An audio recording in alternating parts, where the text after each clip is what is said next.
My wife, Alana, and I were dining at a fancy restaurant when I spotted my oldest and closest friend approaching our table. I discreetly informed my wife about it, mentioning that Terrence Landis was coming over. I reminded her that he had been my best friend since second grade, but advised her to be cautious around him, given his reputation as a ladies' man. "Thankfully," Alana replied softly, assuring me that she would be fine. I then asked her about Terrence, noting that he was the wealthy friend I had mentioned before. I nodded in her direction and rose to greet Terrence, who embraced me tightly, though the gesture felt a bit awkward in such a public place. Terrence expressed his joy at seeing me again, mentioning that it had been a while since we hung out. He seemed to have a particular interest in Alana and inquired if she was my lovely wife. He also mentioned that he had sent a gift when we got married in Singapore, hoping we enjoyed it. Alana, quite excited, brought up the pickup truck he had gifted me and offered a hug. I introduced her to Terrence, explaining their connection. Terrence then politely but firmly pulled me aside to embrace Alana. In her usual outgoing manner, Alana commented on his tall and handsome appearance and hugged him for a bit longer than I thought was suitable for a married woman. Curious about Terrence's presence in Daytona, I asked why he was there. Terrence explained that he had purchased a condo in the Dunes and was currently renovating it. He mentioned that he was staying at a local hotel and had come to the restaurant for dinner alone. Alana, always inquisitive, remarked on his condo purchase, expressing her surprise that he was renovating it since the condos were practically new. She couldn't fathom what needed changing. Terrence agreed with her, explaining that the bedrooms felt cramped to him and he had taken the opportunity to buy a free penthouse. He planned to paint it and get new furniture. It was evident that Terrence was making an effort to impress Alana, who was particularly materialistic. Despite my decent income and savings, she seemed determined to spend us into financial trouble. We were celebrating our 3rd anniversary, but her attention was primarily on Terrence, which didn't escape the notice of onlookers who looked at me sympathetically. I suggested that we focus on each other again as the waiter brought our food. Alana didn't argue, but intensified her focus on our steaks. Alana insisted that Terrence should join us, as my best friend was also her friend. Terrence hesitated, mentioning that he didn't want to intrude on our romantic dinner. However, Alana quickly intervened, instructing the waiter to set the table for Terrence, who was joining us for dinner. The waiter swiftly attended to it, and in no time, Terrence was seated at our table, dominating the conversation. I managed to win a game of solitaire on my phone, while he and Alana chatted about various topics. I didn't pay much attention to their conversation until Alana addressed me. She suggested that we had 2 spare rooms and that we should invite Terrence to stay with us, allowing us to catch up. Although she mentioned he could try her home-cooked meals, I suspected she'd order expensive takeout from fancy restaurants instead. I was taken aback by her suggestion and had my doubts about whether Terrence would appreciate her cooking. My first wife, Helen, passed away after 22 years of marriage. She and Terrence were close friends, and I never worried about their friendship because Helen was devoted and trustworthy. Sadly, she passed away suddenly from a heart attack 5 years ago. I mourned for over a year before meeting Alana at a charity event. Despite the 11-year age difference, we eventually got married, and we've been together for 3 years now. Alana had been divorced before, claiming her first husband cheated on her. I was committed to never cheating on my wife, and Alana knew it. It seemed that Alana had no trouble convincing Terrence to stay with us, and I suspected her revealing attire played a part in it. Terrence didn't have to wake up early for work, which was a luxury reserved for those without millions in the bank. Alana hadn't worked since her first divorce, and she had me sign a prenuptial agreement stating I wouldn't touch her money, no matter how long we were married. This suited me fine, as I had a stable income from my investments and a good job. When I arrived home on Monday night, Alana and Terrence appeared even closer than they were at the restaurant the night before. Dinner was prepared and exceptionally tasty, but I noticed the trash can filled with containers from a local restaurant. Terrence and Alana were so engrossed in their own world that they didn't even notice when I left the living room, climbed the stairs, and went to bed. Their lack of attention didn't make me feel awkward. I was quite surprised when I got home on Wednesday evening and found Alana seemingly waiting for me. She was sitting on an expensive sofa, which in my opinion was a bit too close, especially for a friend. The man she had recently met was Terrence. Alana's opening statement was that we needed to have a conversation. Once again, I was taken aback. It was just a regular Wednesday, and I couldn't help but wonder how Terrence had worked his magic so swiftly. I knew he was skilled at everything he pursued, but this was incredibly impressive, and I knew it would cost me. Alana explained that Terrence and I had discovered a strong connection, one we hadn't intended for, but couldn't deny. She informed me that she was going to divorce me as soon as it was possible, and that she planned to marry Terrence. She requested that I not try to dissuade her, emphasizing that she wouldn't give up her home and half her savings just because I couldn't stay faithful, and Terrence couldn't keep his actions in check. I responded with determination that surprised even myself, stating that I would fight her every step of the way. Alana, in response, expressed disdain and labeled my reaction as typical of someone who's insecure. She clarified that she didn't marry me for my money and didn't want it when we divorced. Both Terrence and Alana believed that the divorce process would be smoother if she left with the money she brought into the marriage. She demanded to know if this was enough incentive for a quick divorce. In a sly manner, I replied, asking her where she wanted me to sign, knowing that money meant more to her than to me. Alana insisted that she would spend the next few nights with Terrence while they waited for his apartment to be painted, and she made it clear that she didn't want to hear any complaints, whining, crying, or grumbling. I simply nodded and turned, heading to the nearest bar. It's incredible how quickly a divorce can proceed through the legal process when all three parties involved are motivated, especially when one of them is quite wealthy. A few months later, I was a single man once more. The weekend after the divorce was finalized, I returned to the same restaurant where I had first met Alana and found Terrence sitting at a two-person table. I walked over and joined him. Terrence wondered whether he should publicly praise me or wait for a more private setting. I expressed my lack of composure, suggesting that I didn't understand how he could be so cheerful. I mentioned that he shouldn't have proposed to Alana, as she could potentially come after him for various reasons like infidelity, breach of contract, outright deception, or just being rude. Terrence, in his usual calm manner, assured me that such things wouldn't happen. He suggested that I wasn't seeing the big picture and encouraged me to enlighten him. He also mentioned that he knew Alana and described her as stubborn, vengeful, and quite cunning. I asked Terrence with a chuckle whether he had felt differently when he proposed to her. I asked him to consider what the final straw was that made him decide to get rid of her. I admitted that I wasn't entirely sure, but I mentioned that it might have had something to do with the fact that her personal trainer was seeing her 3 times a week, and for some reason, it bothered me.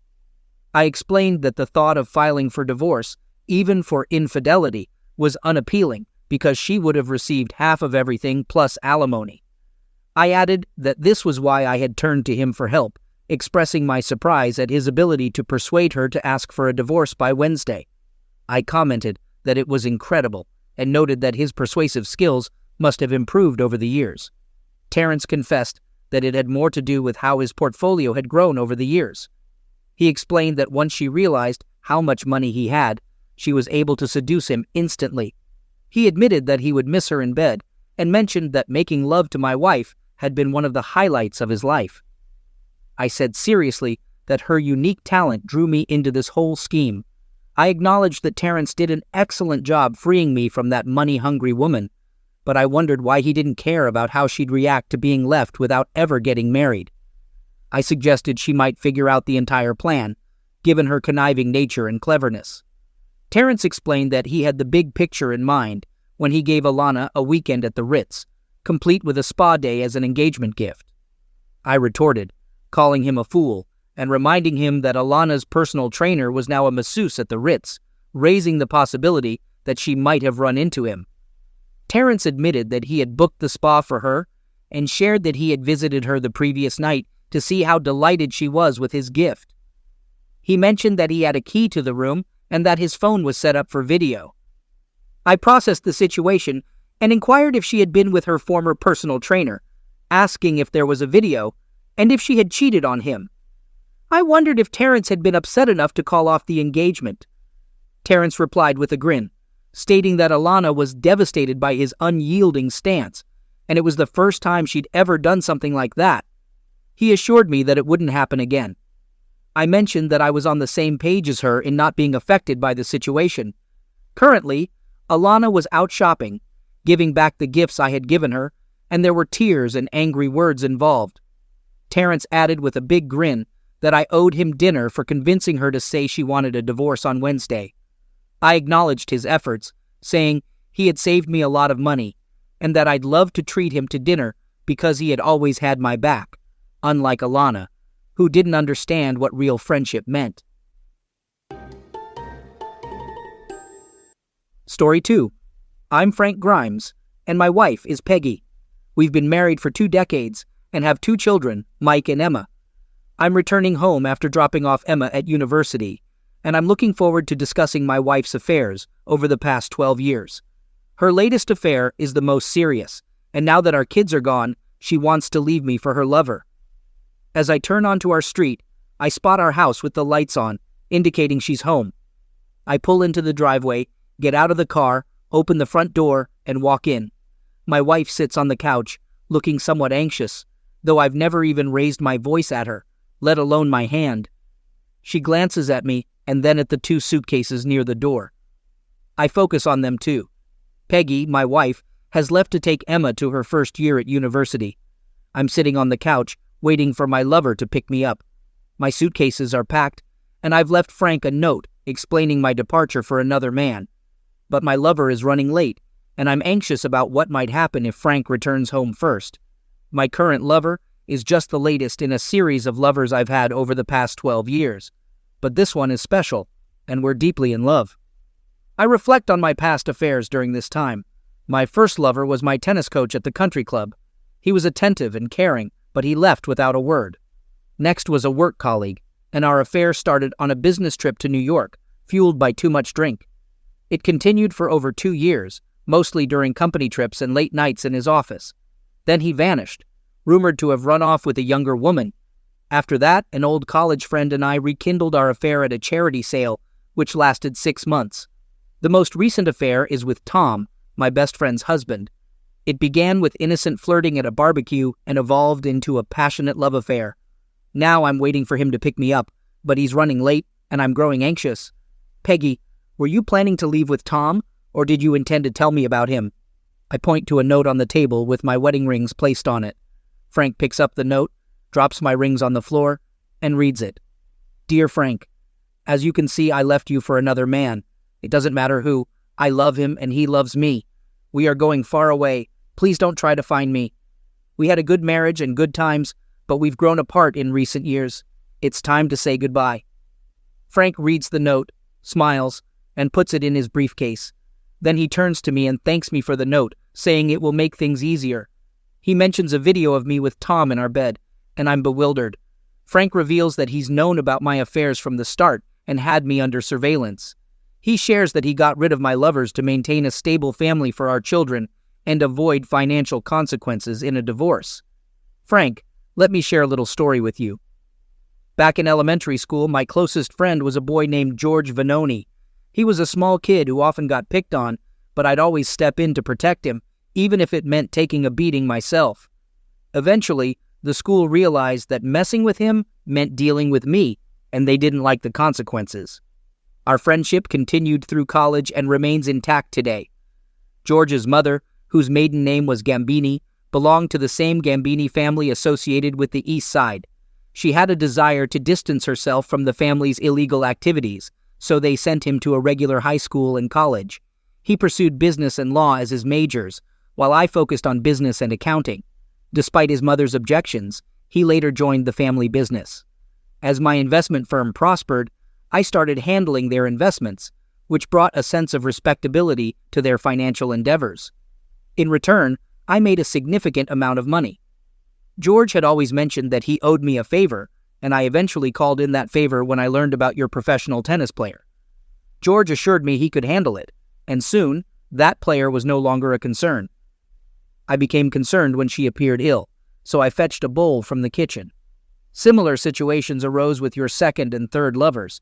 Once you got involved with them, I made sure that Mike and Emma had a mother.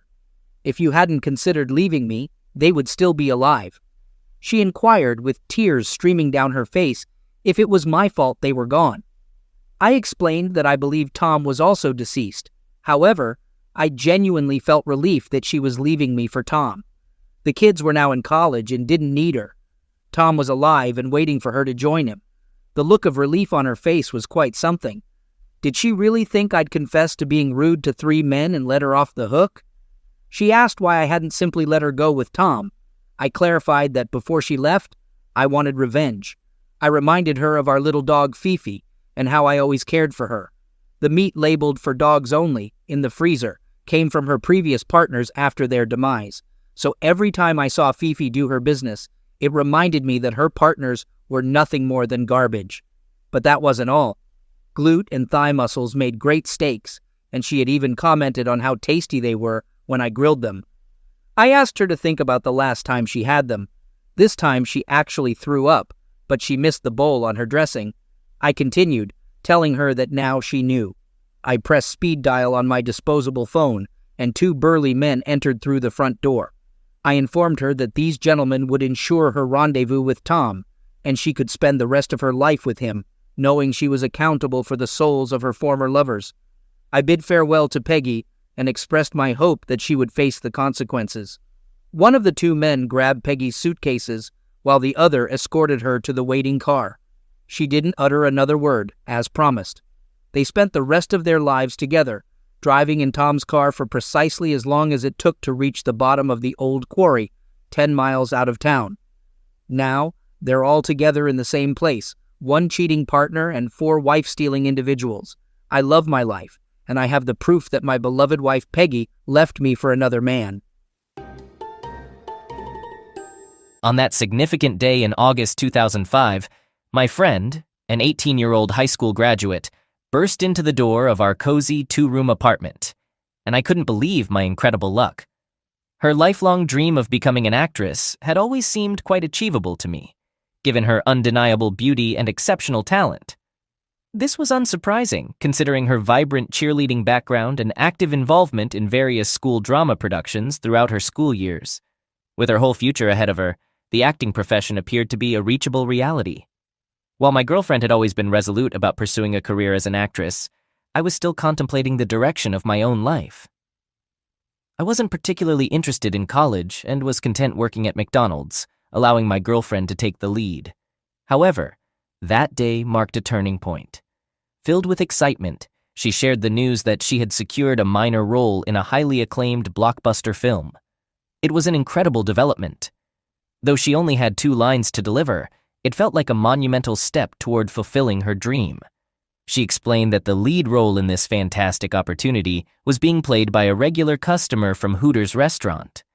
After promising her a role, and even booking a ticket to St. Vincent and the Grenadines, I unquestionably believed in the opportunity that had arisen. Despite my naivety, I refrained from asking how she had managed to land such an incredible chance. In the evening, we gathered with friends to celebrate this momentous occasion. Each moment brought us closer to the allure and grandeur of Hollywood. Eager to have me accompany her on this journey, she reached out to a mysterious sponsor who generously purchased a ticket for me as well. Her happiness was infectious, and I had never seen her so elated before. Upon arriving in St. Vincent and the Grenadines, we were met with opulence. Checking into a luxurious hotel for 4 days was a thrilling experience. While my girlfriend was occupied with her scenes for 2 of those days, I didn't mind. I made the most of the opportunity, soaking up the atmosphere of stunning beaches and basking in the warm sun. The remaining days felt like an uninterrupted vacation, filled with beach excursions, lively parties, and even encounters with celebrities involved in the film production. It was like a dream come true. All of this served as motivation that fueled our desire for the glamorous lifestyle that the film industry offered. Upon returning to Pennsylvania, we couldn't shake off the allure of that world. We knew that our path led to Los Angeles, where my friend could wholeheartedly pursue her dreams in the film industry. Her time in St. Vincent and the Grenadines had allowed her to forge valuable connections with influential individuals. Furthermore, she firmly believed that upon our return to Pennsylvania, we should use the $15,300 she earned to embark on this incredible journey. Using a portion of her earnings from the film, we managed to secure a modest apartment in Los Angeles, brimming with hope and anticipation. We were stepping into a new chapter of our lives. Days turned into months, and my girlfriend faced the challenging task of securing significant film roles in this bustling city. Every morning, she woke up early and attended auditions in the hope of achieving a long-awaited breakthrough. Unfortunately, she mainly came across minor roles in local business advertisements that offered meager compensation, falling short of our expectations. As her earnings from the movie role began to dwindle, we found ourselves needing to invest in new clothing and photographs for auditions. Recognizing the need to support ourselves, I decided to take a job at a fast food restaurant. It may not have been glamorous, but it provided us with the opportunity to start earning money and sustain our livelihood. As our savings dwindled, I witnessed her hopes and dreams gradually fade in her eyes. Every evening we returned home burdened by the weight of rejections and disappointments, as she came face to face with the harsh realities and fierce competition of the film industry in Los Angeles. In our small Pennsylvania town, she had been considered the epitome of beauty. But in this sprawling city, beauty was commonplace. Months turned into nearly a year, and she still couldn't secure a substantial role for herself. The clothing she bought was now secondhand, and prospects for advancement seemed uncertain. Eventually, she took a job as a shopping mall model, a significant departure from our lofty aspirations. Nevertheless, it allowed, albeit with difficulty, for the bills to be paid. During this period, I found my own path in life as a fitness trainer. Balancing two jobs, one at a restaurant and the other training numerous clients, I aimed to provide stability and support. Our lives were consumed by individual pursuits, and as a result, we seldom found time for each other. Our dreams of success in the entertainment industry appeared to be slipping away, overshadowed by the demands of our busy lives. With each passing day, our dreams seemed to grow more distant. The unforgiving nature of the film and entertainment industry began to wear down my girlfriend's spirit, and I could only helplessly watch as she confronted the harsh reality that achieving success in Hollywood was far from the easy dream we had once envisioned. As time passed, her excessive spending drained our finances completely, and we began to struggle to make ends meet. I became increasingly frustrated with her for depleting our savings at an alarming rate. Finally, we managed to replenish our depleted savings. It happened unexpectedly when I was rummaging through her purse searching for something and stumbled upon a bundle of $1,500. Intrigued, I couldn't help but inquire about where she had obtained such a large sum of money. She appeared flustered, but explained that a photographer she met at the mall had invited her to take pictures at his lavish mansion. I couldn't resist asking why she hadn't mentioned it earlier, to which she replied that she had intended to but somehow forgot. Curiosity got the better of me, and I continued my questioning, wanting to ensure the legitimacy of her earnings. She assured me that everything was fine. However, as she spoke of her best photos and posing in various outfits for professional photographers, doubt began to creep into my mind. Despite our naive understanding of the industry, I couldn't ignore suspicions about the potential for exploitation or ulterior motives. After all, we had heard stories of people in Hollywood willing to pay exorbitant sums for almost anything. I grew curious and asked her to show me the photos. To my surprise, she mentioned that producers rarely provided copies, and it would take some time before anything would be known about the photo shoots. In my naivety, I accepted her explanation without delving deeper into the matter. This situation persisted for the next 2 years. She frequently returned home late at night, attributing it to earning money by frequenting clubs and occupying VIP seats. She often claimed that her involvement in these projects was limited to gatherings in the VIP section. In other instances, she explained that some producers preferred conducting auditions and shooting scenes during the nighttime. However, as her nocturnal escapades became more frequent, a sense of unease settled within me. Worries about her safety and the company she kept began to overwhelm me. She tried to allay my concerns, arguing that she wasn't the only one engaging in such activities, and that many of her friends were compensated similarly. But suspicions persisted in my mind, causing me to question the reality of her actions. Over time, I began to take notice of the company she was keeping, which primarily consisted of individuals typically associated with the adult film industry. Yet, in my naivety, I believed they were simply models. She defended herself by explaining that she had no control over her work schedule, as producers dictated her whereabouts and responsibilities. I tried to logically assess the situation, convincing myself that some producers might genuinely prefer nighttime shoots. All of this seemed to align logically with my limited understanding of the industry. One day, while taking a smoke break near our apartment, a pivotal moment occurred that shattered my illusions. A man in a large SUV pulled up and dropped her off right in front of our house. In that moment, my views on her nocturnal adventures were called into question, leaving me stunned. Shocked by what I witnessed, I couldn't muster the courage to immediately confront her. Instead, I went inside the house and discreetly observed her through the blinds as she entered. Anxiety gripped me at that moment. With a determined decision to uncover the truth about her activities, I secretly planned to follow her the next Friday when she went out. On that Friday, she went on a date with her friends, and I quietly began trailing her. In the end, she ended up at a club with a long line outside. To my surprise, the club's promoter granted my girlfriend and her friends special privileges, allowing them to bypass the long queue and enter the establishment swiftly. In my quest for answers, I reluctantly had to bribe a bouncer generously to gain entry. Inside the club, I carefully scanned the crowd, desperately searching for her. Finally, I spotted her in the VIP section, chatting animatedly and enjoying drinks with her friends. It seemed to match her earlier explanation, and I lingered there for a while. As I began to grow tired and prepare to leave, doubts about the man in the SUV still nagged at me. But those doubts quickly vanished when I realized it was just an Uber Black, and I felt foolish for suspecting betrayal. After scolding myself for being paranoid, I convinced myself that everything was fine and returned to my normal routine. At the time, I worked as a fitness trainer and also dabbled in multi-level marketing, selling dietary supplements and insurance. Thankfully, my average earnings covered rent and my living expenses. When I took charge of managing my own finances, I couldn't help but notice changes in my girlfriend's behavior and appearance. She became more secretive about her financial matters, which raised concerns for me. Occasionally, she displayed aggression toward me, only to apologize later, claiming it was unintentional. Furthermore, she started concealing her finances and paid less attention to her spending, leaving me questioning her financial habits.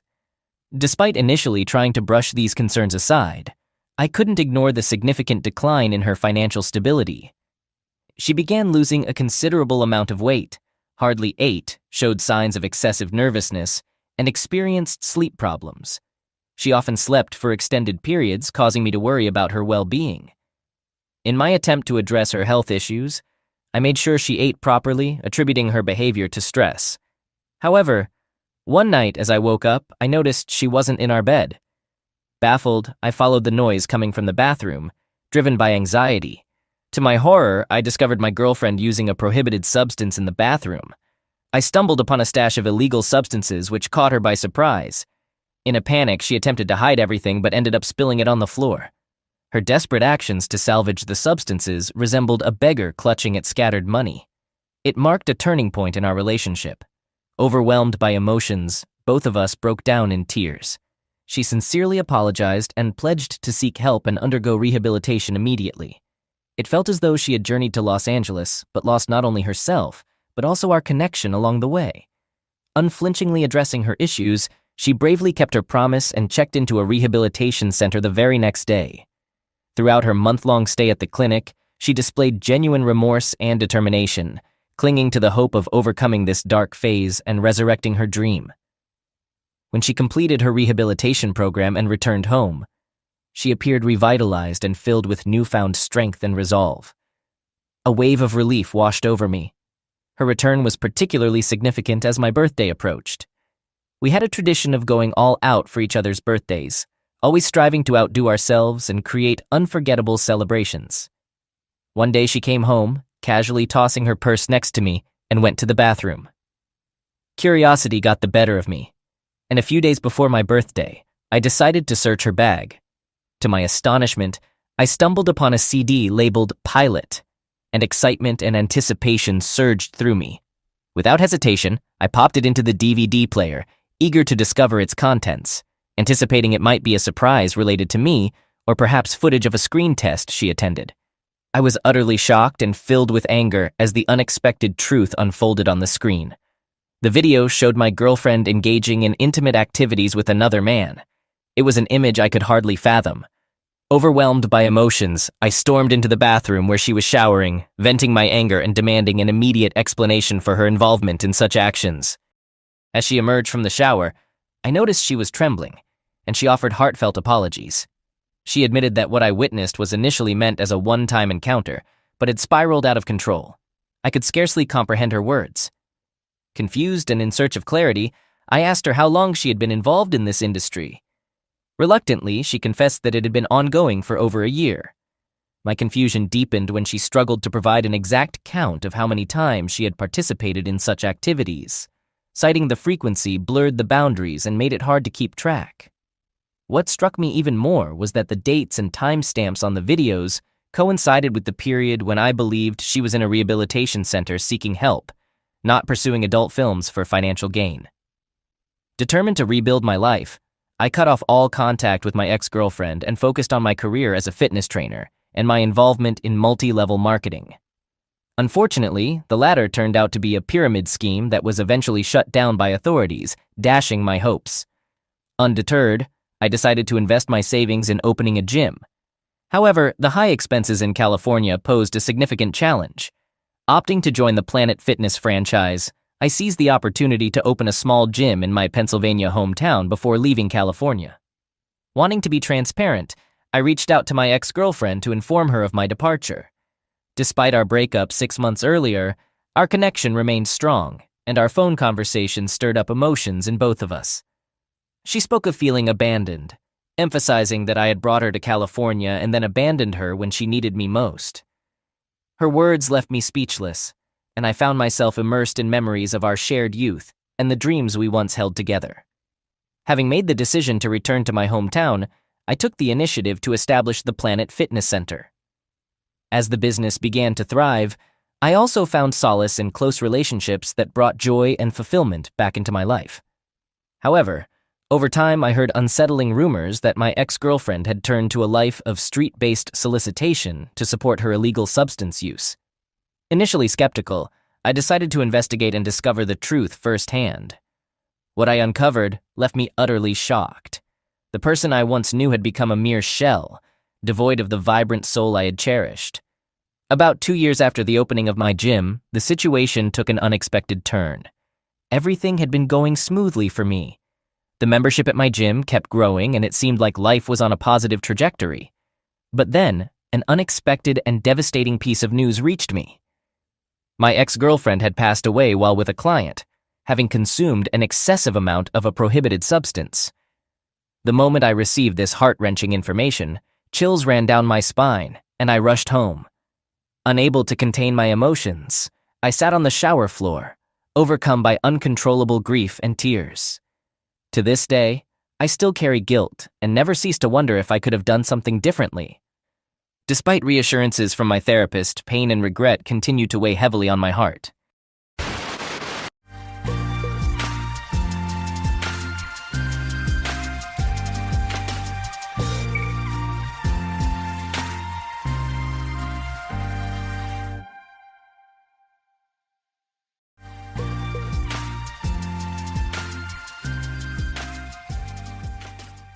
I reclined in my chair, scanning the room and pondering the abundance of attractive women present.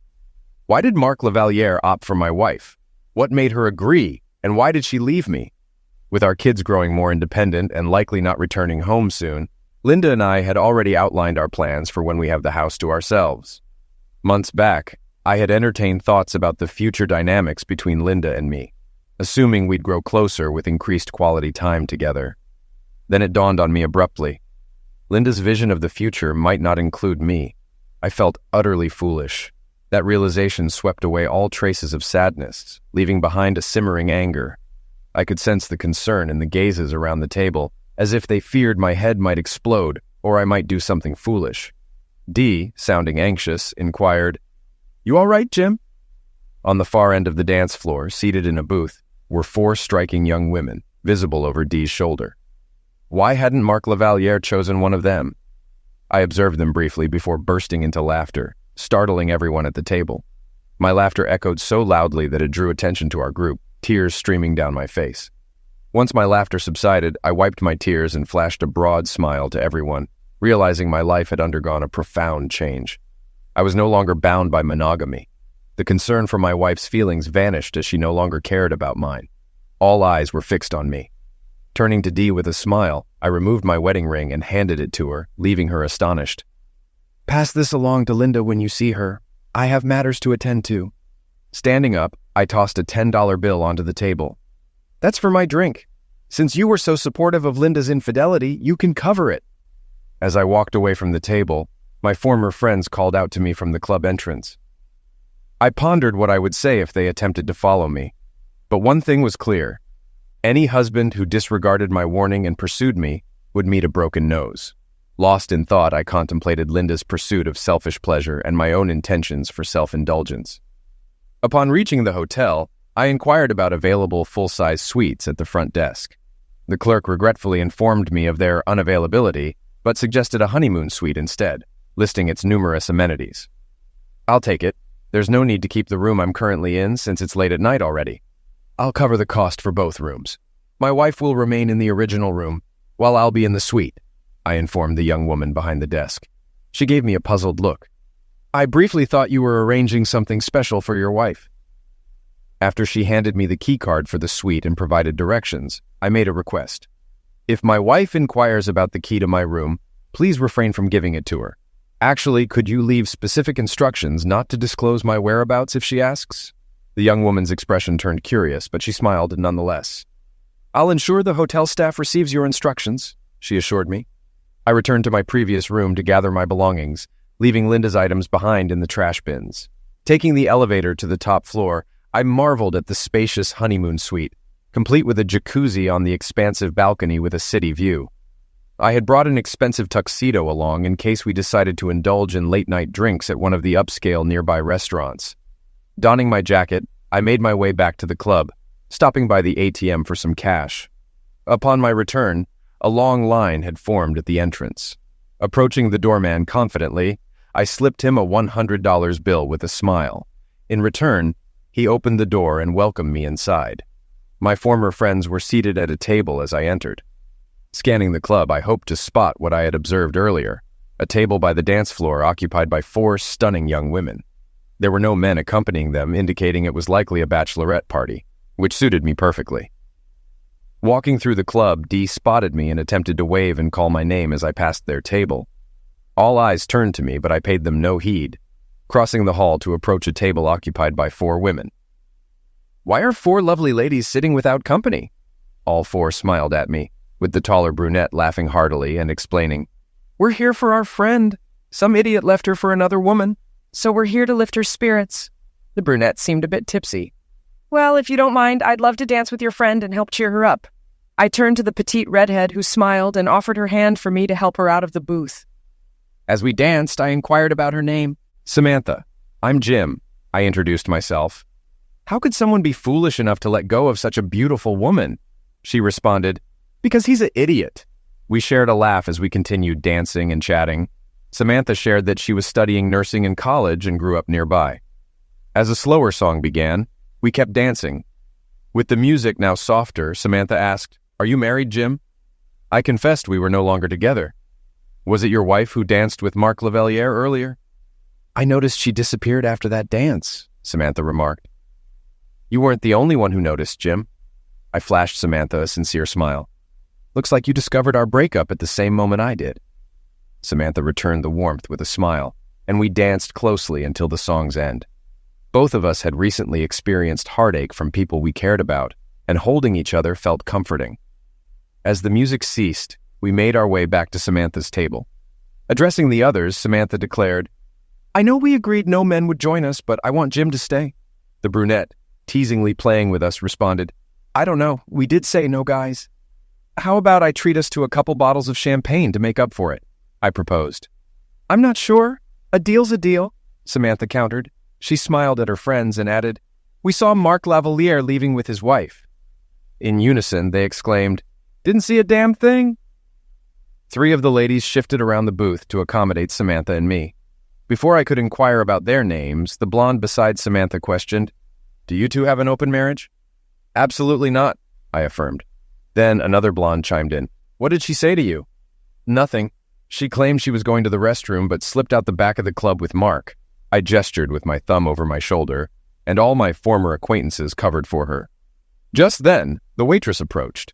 Inquiring if everyone enjoyed champagne, I received smiles all around. 2 bottles of your finest champagne, I ordered, eliciting applause from the girls. Before they could pose another question, I introduced myself. Their names were Kim, Christy, and Susan, all nursing students alongside Samantha. After the champagne arrived and everyone had a full glass, Christy, the brunette, inquired about my plans regarding my wife. As far as I'm concerned, our relationship ended the moment she walked out the door. Do you have kids? Unfortunately, yes. A son and daughter, 15 and 13. But soon they'll be more independent and I'll address things with my wife. Samantha linked arms with me, declaring loudly, "Forget about it, you're with me tonight." We toasted with our glasses and indulged in champagne. I shared a few jokes, and the girls reciprocated.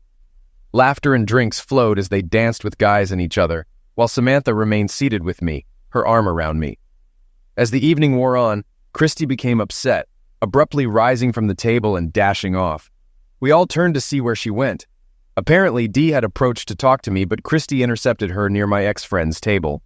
Though we couldn't hear their conversation, we witnessed Christy jabbing Dee's chest repeatedly while yelling in her face, ending the confrontation. Dee welled up with tears and resumed her seat. Then, Christy vented her frustration at the entire table. The surrounding tables chuckled at the discomfort of my former companions.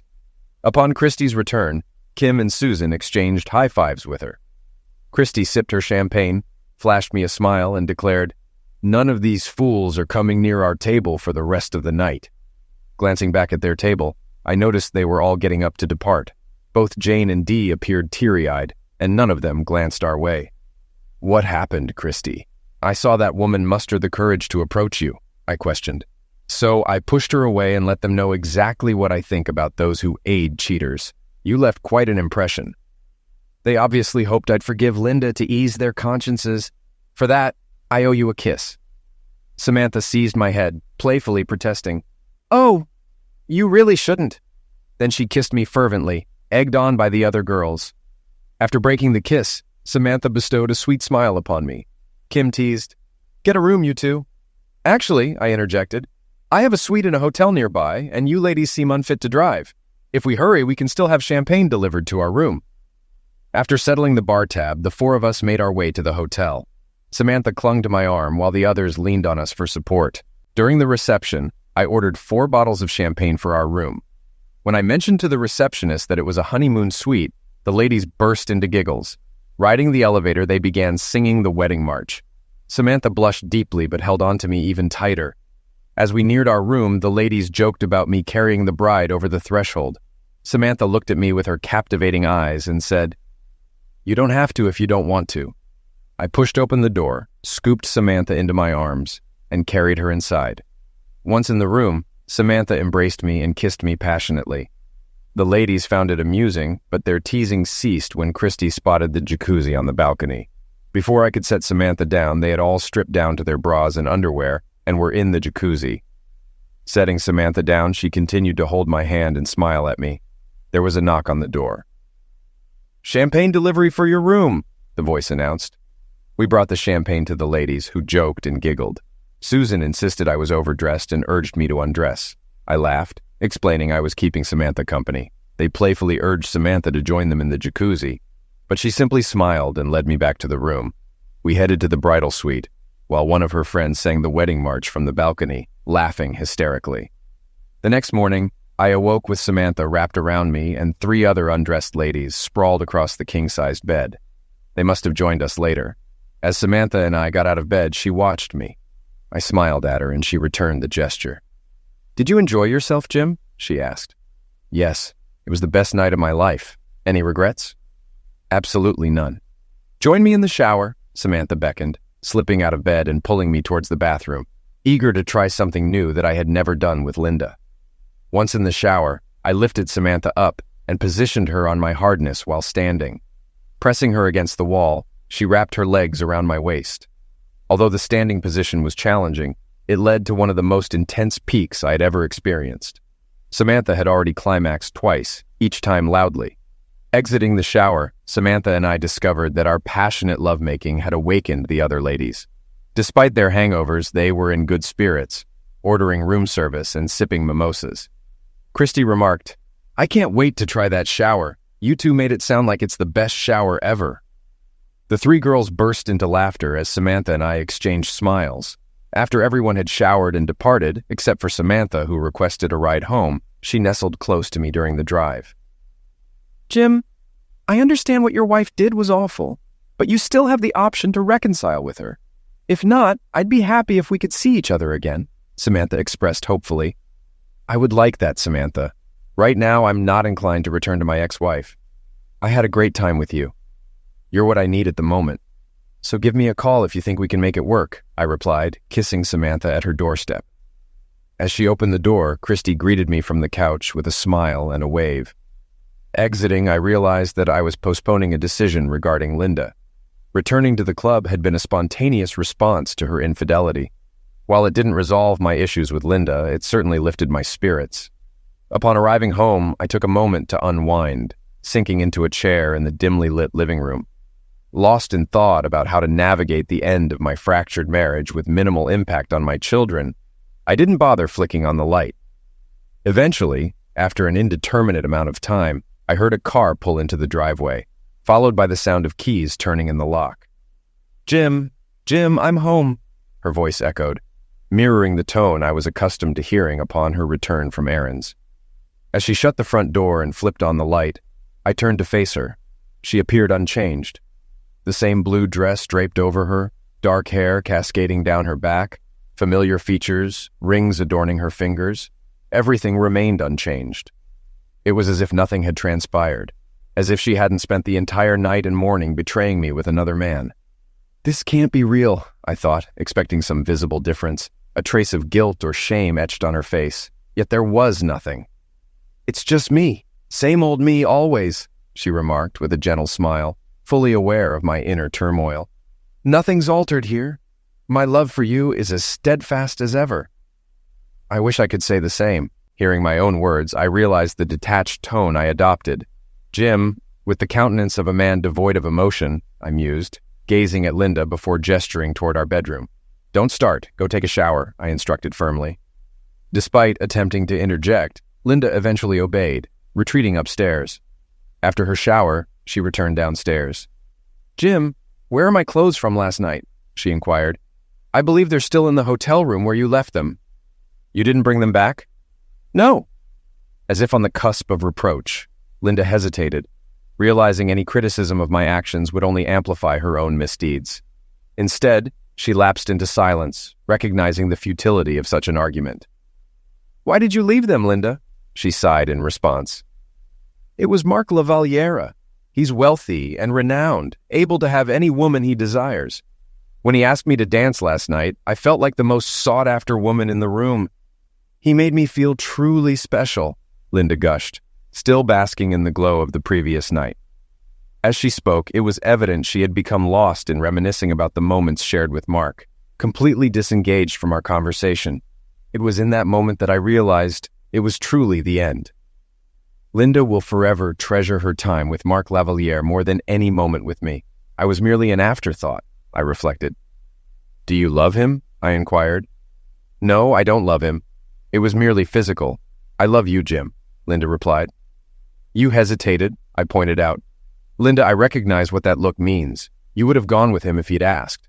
It was just one night. It was just physical. The conversation ends here. I need time to think. Pack some things for yourself and the children and stay with your parents for the week. But Jim, the discussion is closed. If you truly want to resolve this urgently, given how I'm feeling, you won't get the outcome you desire, Linda retorted. This time there was anger in my tone and expression. Linda packed her bag and departed. As soon as she was out of sight, I set my plan in motion. Seeing Linda at the doorway in her familiar blue dress, unchanged, triggered an epiphany. I realized that change was necessary for my survival. I contacted my boss, requesting 2 weeks off, then rented a truck and purchased supplies from the hardware store, wood, drywall, paint, and 2 exterior doors. Upon returning home, I gathered my tools and got to work. Firstly, I removed the front door and the surrounding windows. After cutting out a sizable opening, I installed the 2 front doors, positioning the old one on the right and the new one on the left. Then, I framed the wall along the main entrance. dividing the house into two, and applied drywall. I was converting it into a duplex. A new back door was installed on the left side where the new kitchen would be situated, mirroring the layout of the other side. The office was transformed into a third bedroom on my side, while the dining room became the third bedroom on Linda's side. Once completed, each side of the duplex nearly matched, except for the detached garage on Linda's side, which I plan to replicate on mine later. I changed the garage lock and the access code on the garage door to ensure only I had entry.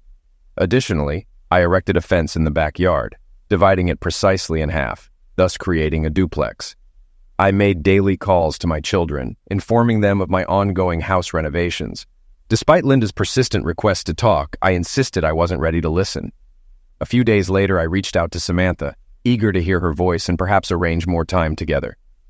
"I thought you had forgotten about me," she remarked. "I can't get you out of my mind. Would you consider going on a trip together?" I proposed. "No, stop teasing me," she responded.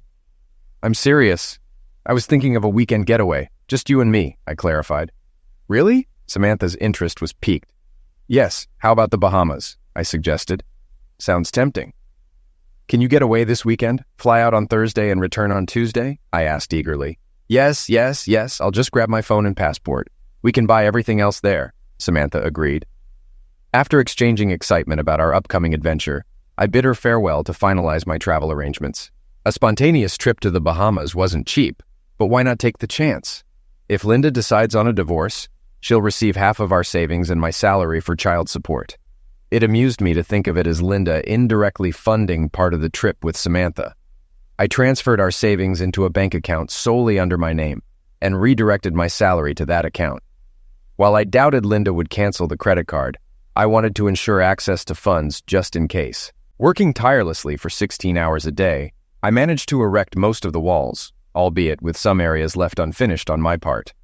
By Wednesday, I had painted and trimmed the central wall on Linda's side. I knew I'd later need to separate utilities like electricity, gas, and water, but for now, since Linda's side shared utilities, she couldn't disconnect my side. Wednesday night, I instructed Linda to bring the kids home the following morning. Thursday morning, I secured my section of the house and waited outside, sitting on a chair. As they arrived and stepped out of the car, they appeared bewildered on the front lawn. Emma broke the silence. "Dad, what's going on?" I turned our home into a duplex. "Like it?" I asked, to which they all stared at me incredulously. "Don't worry, guys. I've finished the right side and moved your belongings to your new rooms," I assured them, leading them through the new layout while Linda attended to their bags. They were speechless. Our tour concluded in the living room of the right side. "But Dad, the living room is much smaller," Tommy observed. "Don't fret, you won't even notice. Plus, I plan to add a garage on the other side and eventually a pool with a jacuzzi," I promised, eliciting smiles from the children. Linda prompted the children to unpack while she exchanged glances with me, seemingly eager to talk. Instead, I joined the kids, helping them settle in and ensuring they had everything they needed. After unpacking, I pulled out sandwiches from a local deli, and we gathered around the kitchen table for lunch. "Dad, what's all this about?" Emma queried, her focus mostly on Linda's reaction after spending the past few days with her. It was evident to Emma and Tommy that something was amiss, with their mother dodging their inquiries. "Oh, we're nearing empty nest status. I've realized that things are bound to change. I'm just getting prepared, that's all," I mentioned. "Gee, Dad, you could have at least talked to us first to see how we feel about it," Emma remarked. "Well, actually, it was Mom's idea. She felt we needed a change. Something different," I explained, grinning at Linda, who appeared surprised. "Mom, why make such a big decision without discussing it with us?" Emma questioned. "Yes, Mom, don't you care about our thoughts?" Linda seemed puzzled. "It was just a misunderstanding. Your father misinterpreted how I felt," Linda responded. "I don't know, dear. You seemed quite certain then. Once I saw your unwavering commitment, I knew there was no turning back," I added, causing Linda to appear on the verge of tears before she left the room.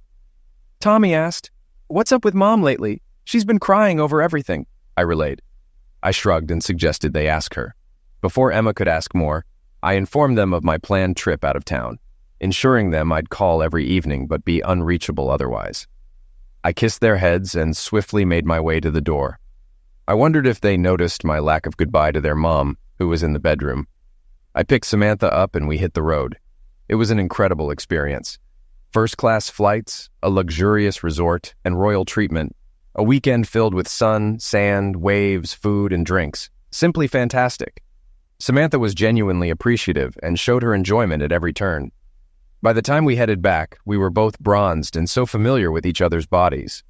Dropping Samantha off on Tuesday, she kissed me passionately. "Do you want to spend one more night?" she asked. "Yes, but we need to meet in person sometime, and you have classes tomorrow. Call me before bed. I need to hear your voice." After our final kiss, I drove home, feeling content. Samantha mentioned last night that she could see herself falling for someone like me. Pulling up to my house, I noticed Linda's car in her driveway. Opting to avoid her, I parked on the street in front of my side. While unpacking, Linda knocked on my door. "You're back," she noted. "Yes, I am. Can we talk?" "Sure, what's on your mind?" "Can I come in?" "No, this is my space, and you're not welcome here." "Ever," I asserted, leaving Linda visibly taken aback before she retreated to her room. The realization hit me that living on her side of the duplex was not going to happen. We sat at her kitchen table. "Jim, I love you." "I want things to go back to normal," she said. "It won't happen," I replied. "Why not?" she asked. "Because if you haven't noticed, you did something that changed how I feel about you forever." "That shouldn't define us," she argued. "Actually, it does. Nothing will erase what happened or how I feel about it." "But I still love you," I said, gathering my thoughts. "Imagine we're on a date with friends. You leave me for another man and spend the entire night and morning with him. If this happened on our first date, would there have been a second?" "But Jim, it was Mark," she pleaded. "I don't care who it was. You chose someone else over me. You chose to sneak out of the club and be with Mark Lavaliere. It was just one night. You've had your whole life to show me you love me. The moment someone more famous spoke to you, I became insignificant," I explained. "Does this mean I should keep you away from all famous people? There's a marathon this weekend. Will you sleep with the winner?" she countered. "Jim, that's not fair," she protested.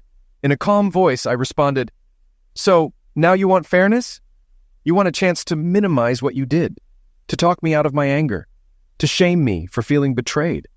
A fair chance to accuse me of not prioritizing our family over my own pain. It seems I'm the only one expected to be fair in this relationship." I reached for her hand, and she reluctantly took it. We locked eyes, and I knew I was about to deliver a painful blow. Linda needed to understand how our future relationship would unfold, and I was eager to show her. "It's too late, Linda. Too late." "Yes, it's too late. I found someone else," she revealed. "No," I countered. Linda recoiled, pulling her hands from mine. "Do you know who it is?" she asked. "I'm sure Dee and your friends told you about the redhead I danced with, the one who held me tightly," I confirmed. "The woman who took your place on the anniversary you discarded when the words 'replaced' and 'threw you away' were said came to her." I gazed into Linda's eyes and detected sadness.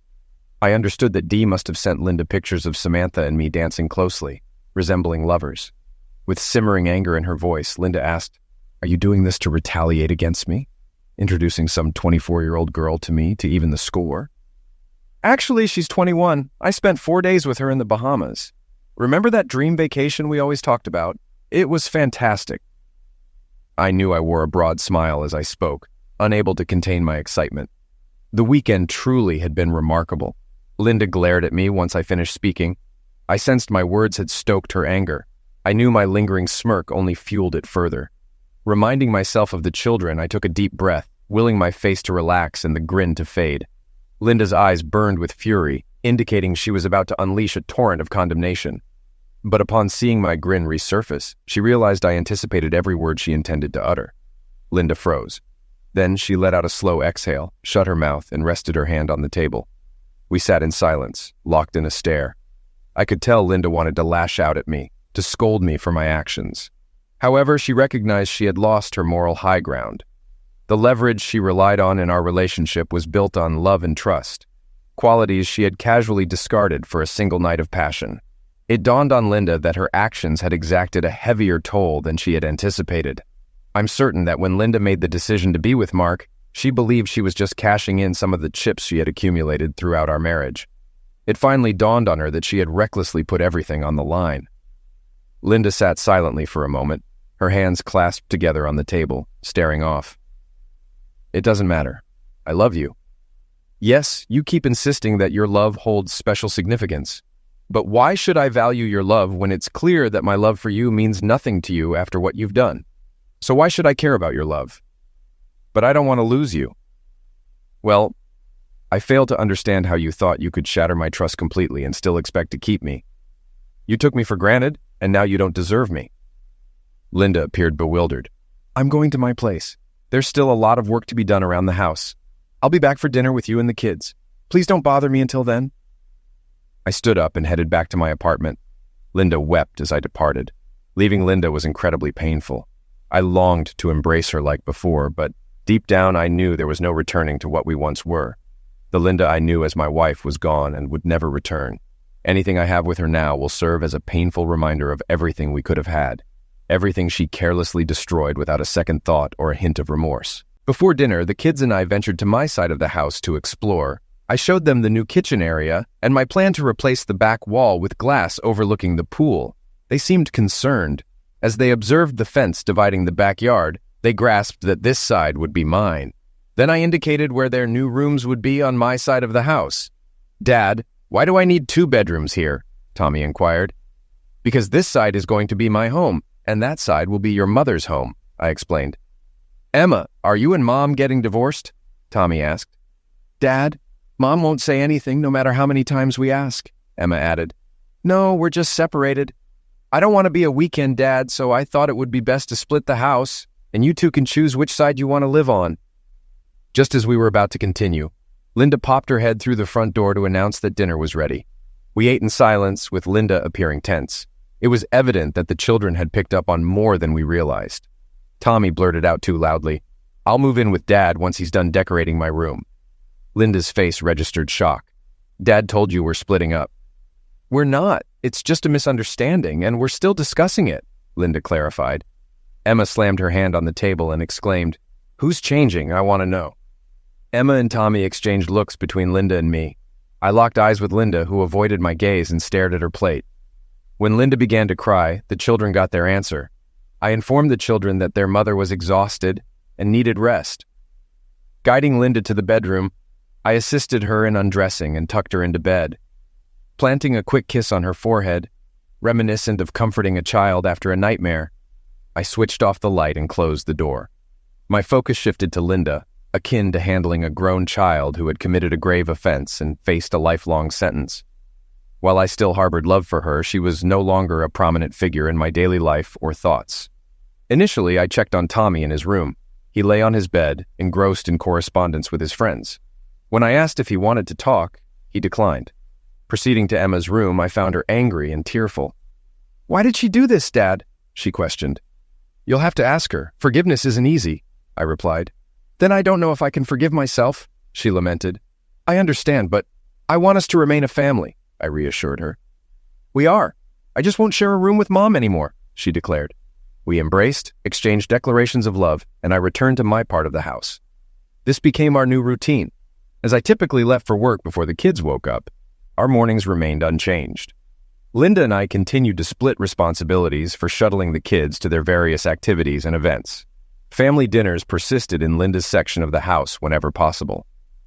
Despite Linda's attempts to discuss our situation weekly, I rebuffed her, stating my reluctance to engage. School functions became noticeably different. I consciously avoided standing or sitting near Linda during our children's events. If she approached me, I quickly excused myself to the restroom and relocated upon my return. I was rarely alone for long, as single or divorced acquaintances often gravitated toward me. They invariably inquired about our relationship status, to which I consistently replied that we were separated as of the following month. I invested in new attire, appliances, kitchen fixtures, and furnishings for my side of the house, transforming it into a stylish bachelor pad with a large TV and updated entertainment system. I spared no expense. When I acquired a high-end convertible, Linda voiced concerns about our finances. Jim, can we afford all this? The car must have been expensive. Linda, my car was older than yours by 8 years, and I needed an upgrade. You've always replaced your car twice as often as I did. So I decided to catch up on those missed years with my new car. And as for everything else that's new, did you really expect me to live in a rundown place? What about the furniture? I thought I was considerate by not making you part with any of the furniture you chose for your home. I'd be happy to share it with you. It's fine. Your taste in furniture never appealed to me. Why didn't you say something earlier? I kept quiet because I wanted you to be happy. Furniture wasn't a big deal to me. I let her ponder that for a moment. Don't worry, we're financially stable. Actually, the house is paid off, and once the kids move out, my side will be too big for me.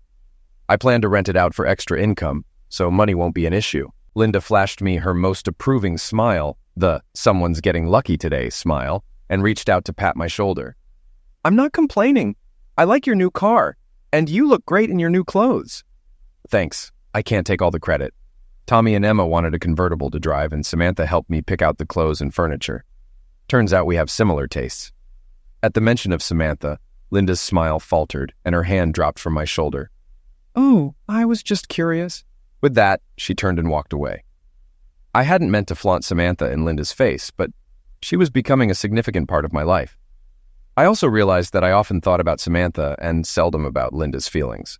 Samantha started frequenting my side of the house regularly. Eventually, Tommy moved into my side as his main bedroom. Emma, who had mostly stayed on Linda's side, began spending more time with Samantha. Samantha seemed to assume the role of Emma's cool older sister. Before long, Samantha was spending weekends and most weeknights with me. The only contention arose when I insisted Samantha join us for family dinners for the second time. Linda remained polite, but it was evident she didn't want this to become a routine. The next day, as I was leaving for work, Linda intercepted me. Jim, I appreciate our conversation, but I'd prefer if you didn't bring your girlfriend to our dinners. That's our time to be a family with the kids. This is great. Going forward, I'll skip dinner when Samantha isn't there, but I'll also extend an open invitation for the kids to join me and Samantha for dinner if they want. That's not fair, Jim. Dinner time is our only chance to be a family together. So, are we talking about fairness now, Linda? All right, let's be honest here. Samantha is becoming a significant part of my life, and I want her to be more involved. Samantha gets along well with the kids. Excluding her from our family dinners doesn't seem fair to her. Fair to me or fair to the kids? If you want to exclude her, you'll be excluding me too. But Jim, Linda, your idea of honesty has always been self-serving. Forget about my feelings. I bet you thought you were being honest when you snuck out the back door to be with Marc Lavaliere. Even though we weren't living together anymore, it was surprising to see how Linda still thought she could manipulate me easily. Linda, you threw integrity out the window that night. So if you don't like it, fairness would be for you to start cooking dinners on my side, and I'll let you join us. Samantha loves cooking and she's great at it. With tears in her eyes, Linda said, I'm sorry I brought this up. Samantha is more than welcome to join us for dinner anytime she wants. After the pool and hot tub were finished, Tommy particularly enjoyed hanging out with Kim, Christy, and Susan by the new pool. They shamelessly flirted with Tommy, engaging in a friendly competition to see who could make him blush the most. Their competition escalated with tighter swimsuits, but Christy had an advantage with her ample curves. When she kissed Tommy in the pool, pressing her chest against him, she won the contest. Tommy couldn't leave the pool for a good 10 minutes despite the cold water. Tommy was undoubtedly the winner in their game, gaining confidence and eventually getting a girlfriend at school. Once the girls met Tommy's girlfriend, they stopped flirting with him and treated her like the luckiest girl. Samantha has some amazing friends. And no, I never allowed Linda to visit my side of the house. I didn't want her complicating my relationship with Samantha. Unfortunately, a few years later, Samantha graduated from high school and our relationship ended. I could see it in Samantha's expression at Susan's wedding, where we attended together. I realized I was essentially becoming her provider due to our age gap. While it didn't bother me, I sensed it bothered Samantha. Despite our wonderful rapport, spending entire weekends together and integrating with each other's families, there was an unspoken tension. When Samantha hinted at relocating, I proposed to her, but she expressed her desire to adhere to a family tradition instead. Although she didn't explicitly say it, I could sense her internal conflict. I was perfect for her in many ways, just not the right age. I felt like Samantha was taking me for granted, assuming that great men like me were abundant. I subtly tried to make her realize that her rigid standards were creating an insurmountable barrier for any man. Just like with Linda, my success seemed to backfire, as Samantha seemed to think I was interchangeable. I reminded Samantha of Linda's similar mindset, and where it led her, Samantha adamantly denied ever making the same mistake, sealing our fate. Ultimately, I understood Samantha's decision. I assured her that if she ever changed her mind, I would be there for her. Perhaps we might reconnect later in life when the age gap isn't as significant. I cherished every moment spent with Samantha, appreciating her honesty in our conversations, unlike Linda's deceitful actions. As for Linda's friends, who were once my own, they occasionally tried to persuade me to reconcile with Linda, but their arguments fell flat. I would counter their arguments with the reality of how it feels to be cheated on by your spouse, which they seemed to find acceptable and even encouraged, based on what I witnessed that night. Actually, I believe it wasn't mere chance that led us to a club frequented by Mark Lavalier. I just happened to be married to the most attractive woman. Call it karma. A few months later, I heard that the girls had switched their girls' night out to a new club, one where Mark Lavalier was known to frequent without informing their husbands. I casually mentioned to Dave, a coworker, that I saw Dee dancing with Mark at the club. Dave's friend even noticed that Mark vanished about an hour later, coinciding with the departure of the group of ladies from the club. However, Dave's friend didn't witness Dee leaving with the group. When confronted, all the wives denied being at the club and insisted it was a mistake. But days later, Dave's friend shared a photo showing Mark Lavalier conversing with the wives at the table.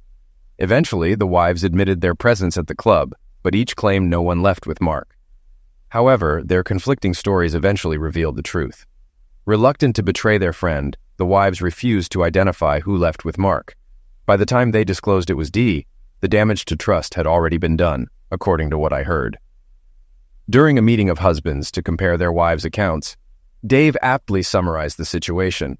He noted how the wives covered for each other for a long time and how easily they lied. This wasn't their first girls' night out. How could they be sure it wasn't Dee's turn to have an encounter with Mark Lavalier or someone else? Each husband observed the expressions on their wives' faces when Mark Lavalier approached them. That evening at our table, everyone overheard their wives condoning Linda's behavior and expressing envy over her opportunity. After Linda attended the first bachelorette party, all the husbands became familiar with her. They were initially pleased with the newfound excitement in the bedroom, as Linda discussed her encounter with Mark. However, a few months later, one husband jokingly complained about hating sleeping on silk sheets. After comparing notes, they realized both sets of silk sheets were new and identical in color. In discussions with other husbands, it came to light that 4 couples had recently acquired new white silk sheets for their beds. Following Dee's night with Mark, the husbands grew concerned that their wives were revisiting their own encounters with him. All 4 couples ended up divorcing within a year. I learned of this when Dave, the first to divorce, apologized to me and explained the events leading to his split. Subsequently, each husband personally expressed regret to me for their involvement that night with Linda. They all essentially admitted that if they had stood up for me, it might have sent a clearer message to their own wives, potentially saving their marriages. As for Mark Lavalier, his habit of pursuing married women eventually angered the wrong person. No one knows who, but as Mark exited the club with his latest conquest, someone in a ski mask stunned him with a taser. Before Mark could recover, the assailant struck him in the groin. While Mark screamed in pain, the attacker severely injured both of his kneecaps. Despite having video footage, no one was ever apprehended. There were too many husbands with motives and opportunities. Mark lost his ability to walk. Regarding Linda, our last discussion about our relationship occurred on the day Emma moved out. By then, we were already divorced, and I had leased out my portion of the house, relocating to a seaside condo. Standing in the driveway, Linda asked if she could speak to me after Emma left for college. "Jim, I still love you. I made a terrible mistake, and I've regretted it every day since. I haven't dated or even glanced at another man since then. I know you haven't been in a serious relationship with anyone since Samantha, and I'd like you to move back in with me, just to see how things go." Linda then removed a necklace from around her neck and handed it to me. Hanging from it was my wedding ring, the same ring I had given to Dee the night Linda left me. Linda gazed at me with hope in her eyes. "You still don't grasp what went awry, Linda. That night you believed it was a test of my love for you, but in reality it was a test of your love for me. But I truly love you. No, you cherish what we once shared. You loved our seemingly flawless marriage, having the ideal husband and children. You appreciated that I didn't treat you like an object or a trophy wife, that we made decisions together. You relished our carnal moments, even if less frequent, as intense as our initial encounters. You admired that I prioritized your feelings above all else. You valued the financial stability I provided for your pursuits. But most of all, you treasured my unwavering trust in you, without hesitation. Now you claim to love me more than ever, realizing you won't find another who could make you as happy. No one will ever love you as intensely as I once did." Linda remained motionless, holding the necklace at arm's length, her grip tightening until her hand turned white. "You failed to appreciate what we had, and now it's lost. I can't be near you anymore. I'll never again give you the chance to hurt me like you did. I thought it was us against the world, but you destroyed us when you chose to be with Marc Lavalliere." Linda began to sob. "How many times must I say I regret it?" "It was never about Marc, Linda. You thought yourself fortunate when he took you home, but I was fortunate too. When I was at my lowest, your friends tried to convince me I was foolish, but you showed me we were truly special. Not because of you, but because of me. You left because my love was stronger, not yours. My love would never betray like you did. It was the melody to which we danced, making us unique." As I sat at this table, furious, contemplating, I saw Samantha across the room, looking sorrowful. When she caught my gaze, she smiled. That smile reminded me I still had a chance for happiness, to invest my love into a new we, a different us. You opened my eyes and set me free. With that, I climbed into my convertible and drove off with a grin. I couldn't wait to return home. Samantha left her job and moved in with me last week. Since then, she's shown me she'll always need me in her life. Trust is a beautiful thing.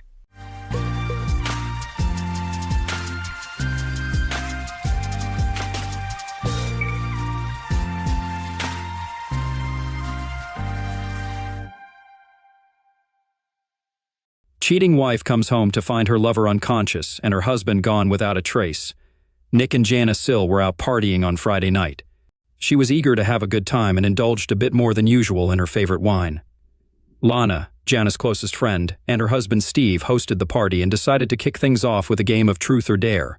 They convinced 5 more couples to join, but some of the women were hesitant, especially because Lana could be a bit harsh. The game started calmly enough, with one woman making it clear she wouldn't do anything too wild like showing her bosom. Others agreed to keep the questions reasonable, but as the game went on and the drinks kicked in, the questions became more daring.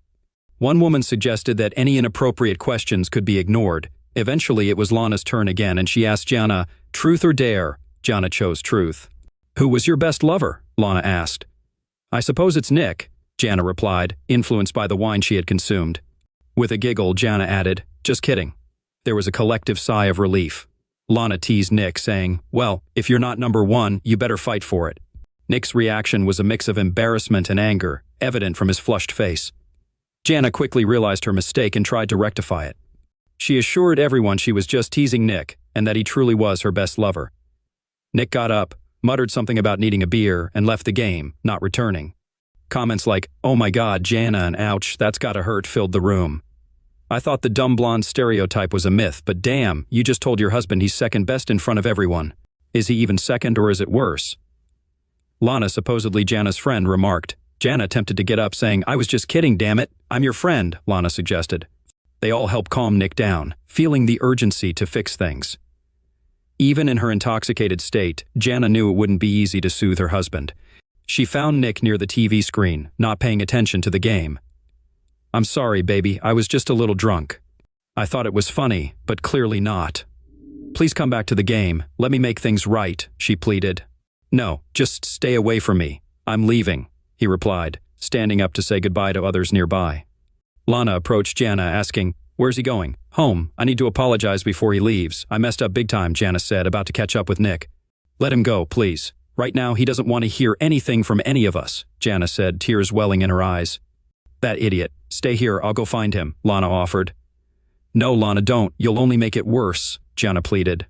"We joke around all the time. What's his problem? You didn't cheat, so why is he so upset about being second?"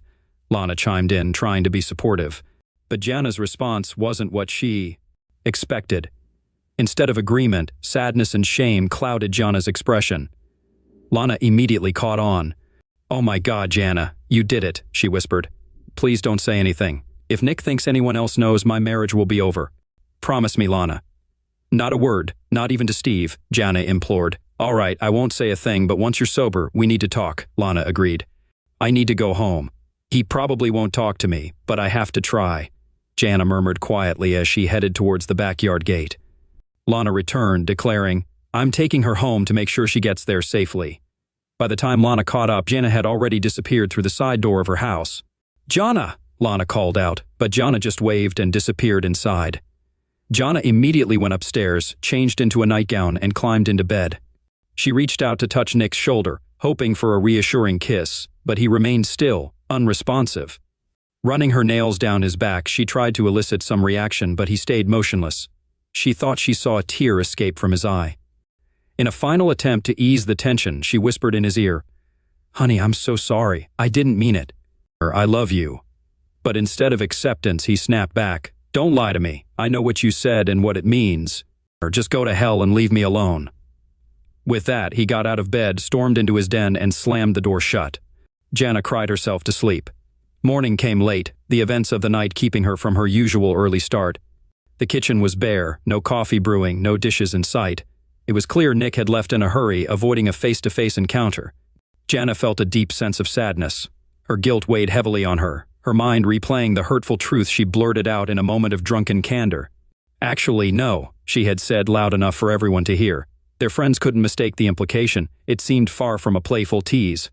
She hoped that offering a genuine apology and sincere reassurance would convince her husband that her remark from yesterday didn't matter.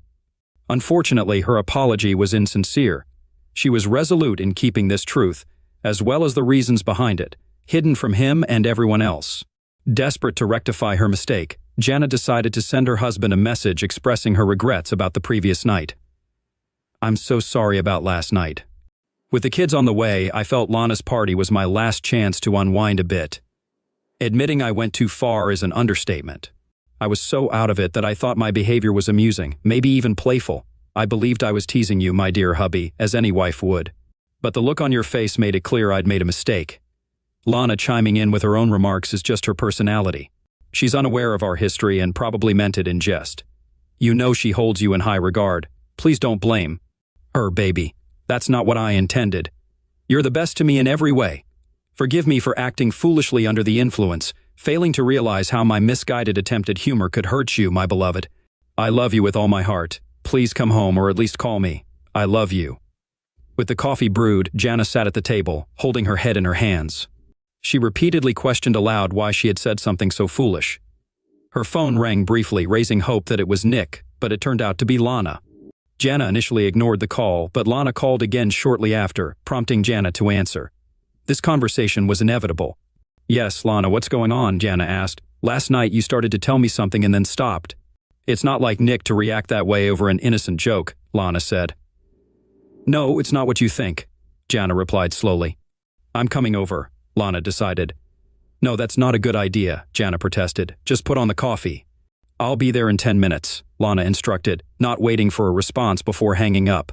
7 minutes later, Lana walked in through Jana's side door to find a cup of coffee waiting for her on the table, made just the way she liked it.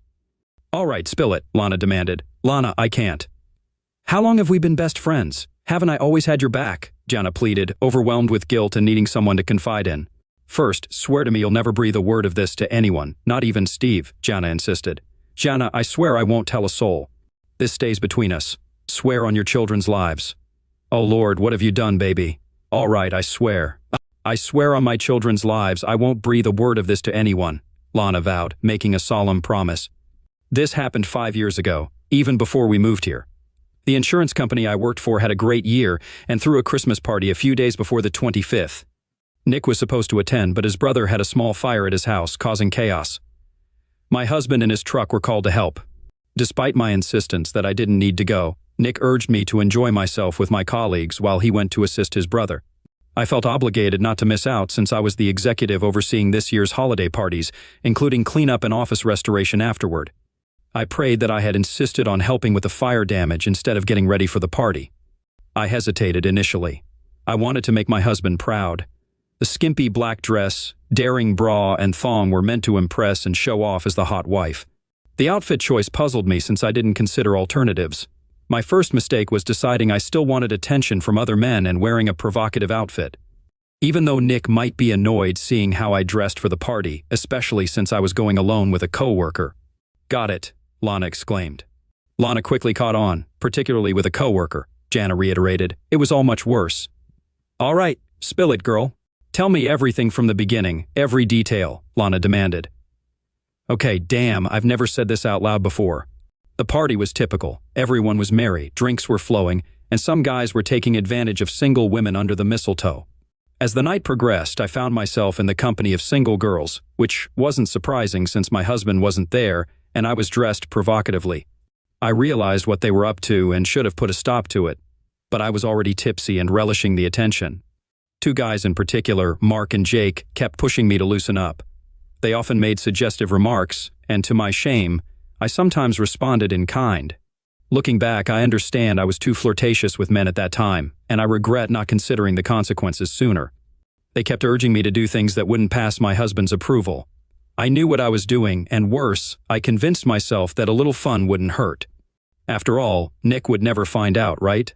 They led me to places where others couldn't see. The liberties I permitted escalated as the kisses grew more intense, and over time, my morals eroded. Their boldness increased as they realized my symbolic resistance vanished, especially when the likelihood of being caught decreased. Concealed from prying eyes, the men freely groped my body, and I encouraged them, fully aware of it. Worse, they knew it too. It was finally time to send everyone home. As the one in charge, it fell on me to usher them out, albeit after they assisted in cleaning up. With the place looking fairly restored, I switched off the lights and locked the main room before heading to my office to retrieve my belongings, purse, phone, and car keys. However, I hesitated for a moment, realizing I had likely crossed all permissible boundaries. Designated drivers were arranged for everyone except me, since Nick was supposed to be mine. The only viable solution for the evening was to call a taxi. Upon opening the door to my office and reaching for the switch, Mark seized my hand, preventing me from turning on the bright overhead light that could signal someone was inside. "Let's continue," he said, kissing me on the lips. Initially startled, I began to reciprocate. At that moment, a pair of arms enveloped me from behind, cupping both my bosom, while a firm hardness pressed against my clothed backside. It was Jake. As he began to rub against me, Mark took my face in his hands and kissed me deeply. Clearly intoxicated, their caresses aroused me greatly. Unfortunately, thoughts of my husband were far from my mind. I was too lost and consumed to consider the betrayal. "Looks like some bad guys want to play," I muttered, stuttering slightly. "We were hoping you'd say that," Jake responded, reaching out to switch on the desk lamp for sufficient light without revealing our presence to the outside world. Mark then closed and locked the office door. I need to stress something here, something I doubt anyone, even you, would believe, but I swear to God it's the absolute truth. When I said I wanted to play, I didn't mean to have lovemaking with them. You're right about that. Convincing anyone, especially Nick, will be near impossible, I explained. Hell, the chances of anyone but me believing it are slim to none, Lana chimed in. I know. I'm fully aware of that, but I need you to believe me. I really, really need you to believe me. All right, baby, I believe you. I've seen firsthand how a little drink can make someone rationalize things like that, Lana reassured. I just thought we'd keep kissing and fooling around while the door was locked. The only thing visible from outside is if the main light is on, so I figured I could have some gentle fun without any risk. I know how foolish it sounds now. Damn, I wish I could turn back time, Lana. I don't know if you've ever had two men try to seduce you, but the intensity of that feeling was overwhelming. Jana paused. Actually, since we're sharing confessions, I have something to add later, but please continue, Lana interjected. Okay. Despite my resistance, Mark continued kissing me, and I was so absorbed in him that I forgot about Jake until I heard his zipper. My dress rode up, and Jake almost had my rear exposed. Meanwhile, Mark took advantage of the situation too. That was the moment it dawned on me that these two were going to have their way with me. Well, there was a lot of groping first, but then the clothes started coming off. Yours or theirs? Lana asked, intrigued by her friend's tale. Both, Jana continued. The sensation of two men undressing you while consumed by desire was beyond anything I'd imagined. I weakly protested, saying, "No, I can't do this, no, I'm married," but within moments all I had left was a thong and heels. Being pleasured by two men was the most erotic experience of my life, but what came next surpassed it. They didn't want to stop, and I was in ecstasy. How could anyone compete with such an experience? We were so caught up that it didn't take long until we all reached the peak. It was the best lovemaking I'd ever had. When the intensity waned, thoughts of Nick flooded in, and the magnitude of my betrayal hit me. I pleaded with them to keep our encounter a secret. It was a huge mistake, and I knew my marriage would crumble if the truth emerged. They both promised to stay silent, but I couldn't shake the fear of my betrayal being exposed. Lana sank heavily into a chair. Now it makes sense why you reacted that way yesterday. Did Nick ever find out? Lana inquired. Jana burst into tears before she could respond. If you need a break, it's okay, Lana offered. No, I need to get it out while I still can, Jana insisted and continued. I think they were both shaken by how upset I was, so they sincerely promised to keep my secret. That night, I avoided Nick. It was well past midnight when he returned home from helping his brother. The following days were tense. Nick sensed something was amiss, but I denied it until the New Year's party. I wanted to move past it, but I had committed to supervising this year's holiday parties, and I couldn't give Nick any reason to question my reluctance to attend. Jake was conspicuously absent, perhaps out of fear that his wife might suspect something. However, good old Mark was present and heavily intoxicated as usual. With his reputation as a player, I still can't comprehend how I allowed him, of all people, to come near me. Throughout the evening, I attempted to avoid Mark. But as the night progressed, and he grew increasingly intoxicated, he became uncomfortably familiar with me. So much so that my secretary Cindy pulled me aside and cautioned, "Be careful, your husband is here this time." Her emphasis on "this time" did not escape my notice. My God, how many people suspect something? I tried to keep my distance from Mark, but by the end of the night, he seemed determined to flaunt my discomfort in front of my husband. When Nick went to the bar for some drinks, Mark seized the opportunity to approach me, grabbed my hand and insisted, "Come on, baby, you haven't danced with me yet." Panicked, I emotionally refused. As Nick returned from the bar with our drinks, Mark remarked, "You weren't so resistant at the Christmas party," gripping my hand, attempting to coax me into dancing with him. I recoiled and demanded Mark remove his hands from me. I was terrified, unsure of how much Nick had overheard. An embarrassed expression crossed my husband's face, quickly replaced by anger. In an effort to defuse the situation, I informed Mark that the bar was closing. However, he insisted on another drink. With Cindy nearby, I shot her a pleading look and signaled for her to take my place. Understanding my predicament, she gestured toward my husband and then toward the door. I managed to usher Nick out before any further trouble ensued. I assured my husband that Mark was simply intoxicated, and I was relieved that Nick didn't escalate the situation as he easily could have. Back at home, Nick inquired, "What happened?" I attempted to dismiss it, blaming Mark's excessive drinking. However, Nick warned me that if Mark ever approached me again, he would take drastic measures. At breakfast, Nick was still mulling over the events of the previous night and questioned me about what had occurred. Cindy swiftly interjected, asking how she could have handled Mark better than me. Nick then pressed further, questioning why I had behaved strangely at the last party and if I felt guilty about something. He pieced it together, realizing that Mark being drunk couldn't explain his remarks. It was clear he didn't buy the excuse, and pressed me once more, this time with greater intensity. "Well, what happened at the Christmas party?" Feeling dejected. I broke down and confessed that I had gotten drunk and engaged in inappropriate behavior without going into specifics. Then Nick looked me straight in the eye and asked, "Did you have lovemaking with him?" He saw it in my eyes and grasped it even before I answered. There was no point in denying it, so I admitted that I had consumed too many drinks and felt ashamed that I had allowed it to happen. He was furious but didn't press for details, and I refrained from elaborating. Nick left me that day and refused to speak to me. We remained apart for 3 months without any communication. It was agonizing for me until he agreed to start conversing with me again. I pleaded with him at every opportunity to take me back, even suggesting an open hall pass to even the score. Eventually, he agreed to counseling. After several months of therapy, I began to sense that Nick was seeking a path to repair our marriage. I was elated that he seemed willing to reconcile, and I was determined to do whatever it took to salvage our relationship. I anticipated that he would inquire for more details, and I was terrified of what revealing the whole truth would do to him. But to my relief, he refrained from asking those questions. I was overjoyed that I didn't have to choose between lying and revealing the truth, although I realized that withholding the full story is essentially lying by omission. Ultimately, he agreed to reconcile, pledging to do everything possible to forgive me. However, there were conditions. Firstly, I had to sign a postnuptial agreement stipulating that I would receive minimal assets in the event of another infidelity. Another condition was that I resign from my job and we relocate. Additionally, he surprised me by presenting his own hall passes. Although I had suggested it in my desperation for him to agree without probing further, I signed an agreement granting him a couple of hall passes. I believe he needed them more to rebuild his bruised ego than anything else, as I doubt he ever used them. so I agreed to everything, including moving away from our friends and family, all to win back my husband. Fortunately, he was able to secure a lateral transfer in his company, and my background in insurance facilitated my job search. That's when we moved here. I never had to confess the full truth about my betrayal to him, and I remained faithful from then on. I'm sure you understand why I fear that if he knew everything, he would divorce me. That's why my mistake last night could potentially be disastrous. I must stick to the narrative that it was a tasteless joke misunderstood only by him, and that he is unequivocally the best thing in my life. Jana paused, letting her narrative sink in. My goodness, did you have a bacchanalia? I fantasized about that. Tell me again, how was it? Lana asked.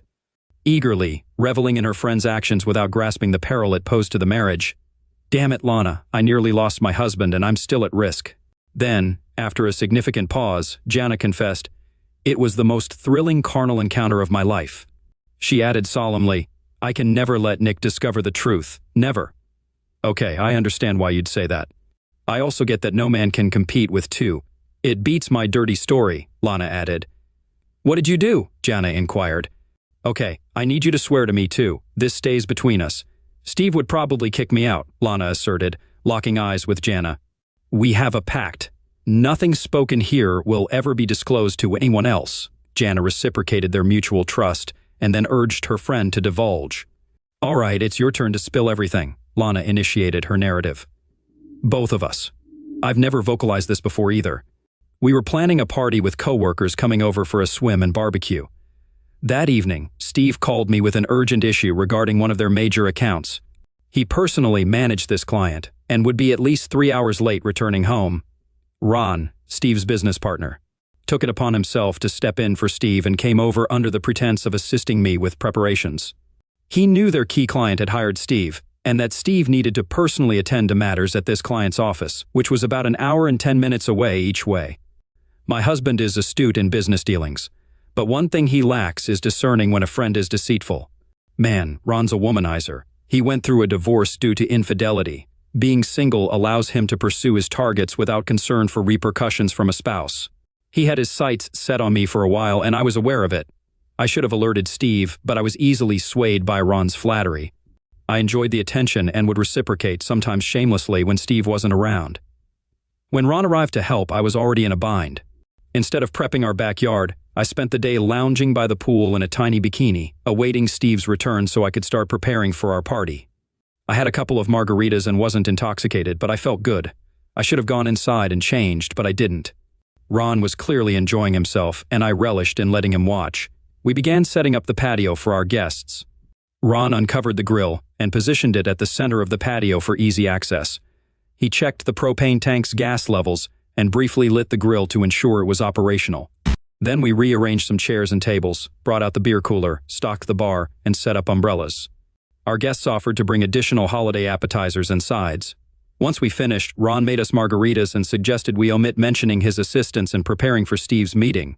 We returned to the pool, and Ron commented on how he had worked up a sweat and how inviting the pool looked. Noticing he hadn't brought swim trunks, I teased that he could go without them, promising not to peek. Instead of continuing the playful banter, he began undressing. When he was down to just his boxers, he approached me and suggested we swim together, urging me to remove my swimsuit. I should have fled, but my intoxicated and reckless side prevailed. I stripped and impulsively dove into the pool. Ron joined me swiftly, holding me close. We were both unclothed, and I knew I'd let him have coition with me. I surrendered to him, exploring each other's bodies with caresses. It was incredibly wrong, yet undeniably pleasurable. Then Ron began touching me in a way Steve never had, sending me into a frenzy and granting me one of the most intense climaxes I'd ever experienced. The thrill of something new, so wicked and forbidden, transported me to ecstasy. After I calmed down, Ron suggested it was my turn to reciprocate and assist him in a quick finish. I complied, and we had a few more drinks. He insisted we not waste time and initiated a third round, possessing me fiercely. I was certain I'd be left with bruises as he reached his climax. I begged him to stop, and he approached me with a growl. Tears streamed down my face, feeling hurt and ashamed of betraying my husband. That night, I had to conceal my bruises from Steve, pleading with Ron not to disclose our encounter. He warned that if Steve discovered the truth, it would spell trouble for both of us. So we agreed to remain silent. Thankfully, he hasn't attempted to repeat our escapade. I'm relieved and resolved never to cheat again, regardless of the circumstances. However, we still communicate frequently and play golf together a couple of times each month. Since Ron tends to boast, I'm constantly anxious he'll reveal my secret. Steve mentioned that Ron keeps boasting about some wild woman he slept with but won't divulge her identity. I'm certain he's describing our encounter. The scoundrel is probably relishing in discussing his exploits with his oblivious spouse. If Steve ever learns that Ron is bragging about me, I fear he'll lash out at us both, and perhaps rightfully so, Lana finished, her voice trembling slightly. With these words, Lana concluded her harrowing tale. Later that day, Lana phoned Jana. "Hey friend, is everything back to normal?" "No, Lana. I haven't heard a peep from Nick. 5 years later, I thought we had moved past it. Have you ever heard about this guy Mark?" Lana inquired. "No, but my mom mentioned a coworker named Mark who got roughed up pretty bad when he left the bar. Do you think it was Nick?" "I'm not sure. I'm too scared to ask. Plus, I never want to reopen old wounds and cause him more pain. That's why it's so awful that I messed up last night and made him relive it all over again. I'm really worried he won't leave me." "Honey, he loves you too much. He's just hurt, reliving the fact that you cheated on him. Look, he's already forgiven you for what he knows about. He'll come around, trust me," Lana reassured. "I don't know, I'm terrified, Lana. We were planning to have kids. I had my last drink at your party, and then we were going to start trying to conceive. Now, I'm not so sure," Jana confided. "Are you still planning to get pregnant? That's fantastic," Lana responded enthusiastically. "I stopped taking the pills 3 days ago, but now maybe he's relieved we don't have a child. Who would want to complicate a divorce?" Jana replied, tears streaming down her face. "Listen, he's probably just passed out drunk in his motel room and we'll sleep it off. Don't worry, you'll soon be filled with little swimmers. Hey, my grizzly bear is calling. I gotta go. Hang in there. I'll call you tomorrow, okay? Take care of Steve. We'll talk tomorrow. Bye." Both women drifted off to sleep. Jana spent a long, lonely night waiting on the sofa for her husband, who never returned. At 3 a.m, exhaustion finally overcame her, and she fell asleep. Nick rose early on Saturday, packed enough to stay away from home for several days, unwilling to face his wife. He headed to a diner for breakfast. As he sipped his coffee, he replayed the events of the previous evening in his mind. That damn woman. That damn woman. So I'm not her best lover? I guess that idiot Mark really knocked her socks off. Damn woman, he muttered angrily to himself. He glanced at his phone and powered it off. Let her figure out where I went, he mused. Nick poked at his ham and eggs, pondering his next move. A short-term question arose. What to do for the rest of the day? Then came the inevitable long-term one. Would he ever return home, or should he divorce this woman? Divorce. Lord, is this what it's come to? It doesn't sit right, but making a decision now, when I'm furious, might not be wise. Perhaps I should go back and confront that damn idiot again. No, I was lucky not to get caught last time. I need to think. Maybe hitting the golf course would clear my head. That's it. Everything I need is there already. Maybe there I can figure out what to do about my damn disrespectful wife. He joined another couple, having his own cart, which gave him more time to contemplate since he didn't feel like chatting with his cart companion. After the match, he had a couple of drinks, and the first bright spot of the day was seeing his favorite bartender, affectionately known as Susie Q. Susan Bryant was her real name. They always bantered back and forth, flirting playfully. Despite the flirtation, he never attempted to seduce her. Their suggestive exchanges were merely playful conversations. He assumed she was just trying to boost her tips, which indeed worked. Susie Q immediately sensed that Nick's usual carnal banter was absent and that something was troubling him. When the other golfers left, Nick felt it was the right time and place to continue drinking. Noticing that it wasn't busy, Susie Q approached him. "What's wrong, honey? I miss your usual charm," she started. "Ah, the usual drama at home," he replied. "Come on, darling, you always say that. You can confide in me about anything, sweetheart. That's what I'm here for." Last night, during a game of Truth or Dare, my wife announced to me and everyone else that I wasn't the best lover she's ever had, he confessed. Damn, is she upset with you or something? I don't believe for a second that's true about you. The way you flirt with me all the time gets me going, she chuckled. I wish you meant that. I need a hot woman to help me relax a bit, he lamented. Do you think I'm hot? She asked, giving him a seductive smile. Hell yes, but I know I'm just a customer and you're doing your job. I get it. I don't stand a chance with you, he replied. She looked him straight in the eyes and said, You do have a chance. This caught Nick off guard. I wish you'd take seriously that you have a chance. A few years ago, my wife messed up. She got drunk and cheated on me with some idiot. After a lot of soul-searching and therapy, I agreed to take her back, but under certain conditions. One of them was for me to have a couple of hall passes to even things out. She gave you free passes to be with other women? Is that for real? Asked Susie. That was the deal. It's even in writing, he confirmed. I'll never tell my husband he's not the best lover, whether it's true or not. It's just not something you say carelessly, she declared. Nick, I'm off at 5 if you want to cash in one of those passes. Be here, Susan said, observing more golfers entering the room before leaving Nick to ponder her proposition as she tended to her new customers. Nick thought to himself, God, I always thought she was just humoring me because I tip well. Maybe she was actually offering me something more. Well, Jana agreed to the passes, and Susie Q might be able to give me what I need to regain my confidence. It was 3 in the afternoon, 2 hours before her shift ended. Nick decided against sitting in a bar getting drunk and deliberating on his next move. Instead, he dropped 2 $50 bills on the counter, totaling $58 to settle the tab, waved to Susan and said, I'll be back. He couldn't shake Susie Q's best attributes from his mind. She possessed an eye-catching 36D bosom that drew everyone's attention. Susie Q herself was a stunning woman, several years his senior but didn't look it. To add to her allure, she had a voluptuous and appealing rear. Considering his options, he muttered to himself, Jana never felt the agony of betrayal, the unbearable pain I had to endure. Perhaps she wouldn't be so promiscuous if she had experienced what I did. To hell with it. I'm going to shower, change, and return to the bar. At 5 to see if Susie Q is serious or not. At 4:45 p.m., Nick returned to the bar, and Susie couldn't help but smile broadly. She poured him a whiskey and cola, placing it in front of him, and remarked, After that last tip, this one's on me. She added, Bill's here to take over the bar. Just give us a moment to close out the register and I'll be ready to go. I'm famished.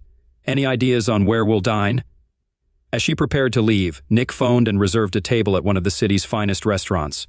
During dinner, he attempted to steer the conversation toward Susie, but she sought a more thorough explanation of why he chose to ask her out. He divulged everything he knew. She revealed only that she was divorced, had been a flirtatious wife, and that this contributed to the demise of her marriage. After dinner, they ventured to a dance club, had a few drinks, and danced. During the third dance, with her holding him tightly, she proposed, Listen, I understand you're trying to be a gentleman, not rushing straight into bed, but I've made my intentions clear. How about we leave here together? Without further debate, the bill was settled, and they headed to her apartment. Care for a drink while I slip into something more comfortable? She inquired. Nick simply smiled and accepted her offer. As she disappeared into the bedroom, his breath caught in his throat. He managed to utter, My God, you're stunning. She emerged wearing a Steelers jersey and nothing else. She reached up, placing her hands on the back of his head, drawing him into a passionate kiss. I'm glad you approve, she murmured as she guided his hand to her most carnal area. Susie led him toward the bed, kissing him fervently and disrobing him along the way. Would you consider staying the night? We need some extra time, as I hope you'll explore every carnal possibility, she purred seductively, reclining on the bed. They passionately caressed and stimulated each other. He had never encountered a woman who derived such pleasure from pleasuring a man. They reached climax simultaneously. Did you enjoy yourself? She inquired. It was incredible, truly amazing, he replied, struggling to find the right words to encapsulate the experience.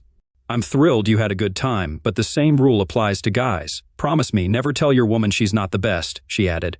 Nick chuckled. Got it.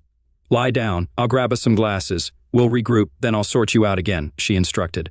Her flawless bare backside swayed enticingly as she returned to the kitchen. Nick couldn't help but be mesmerized by her seductive movements. After allowing him time to recover, Susie began gently massaging his entire body. This round lasted a bit longer, which suited them both just fine. They reached their climax once more. Did you ever imagine we'd end up here? She inquired. No, never. Well, maybe I fantasized about it, couple of times while Jana and I were carnal, but it felt a bit awkward. Usually after a day on the field and some playful banter, I'd be in the shower at home, thinking about this, he confessed, nodding toward her impressive bosom.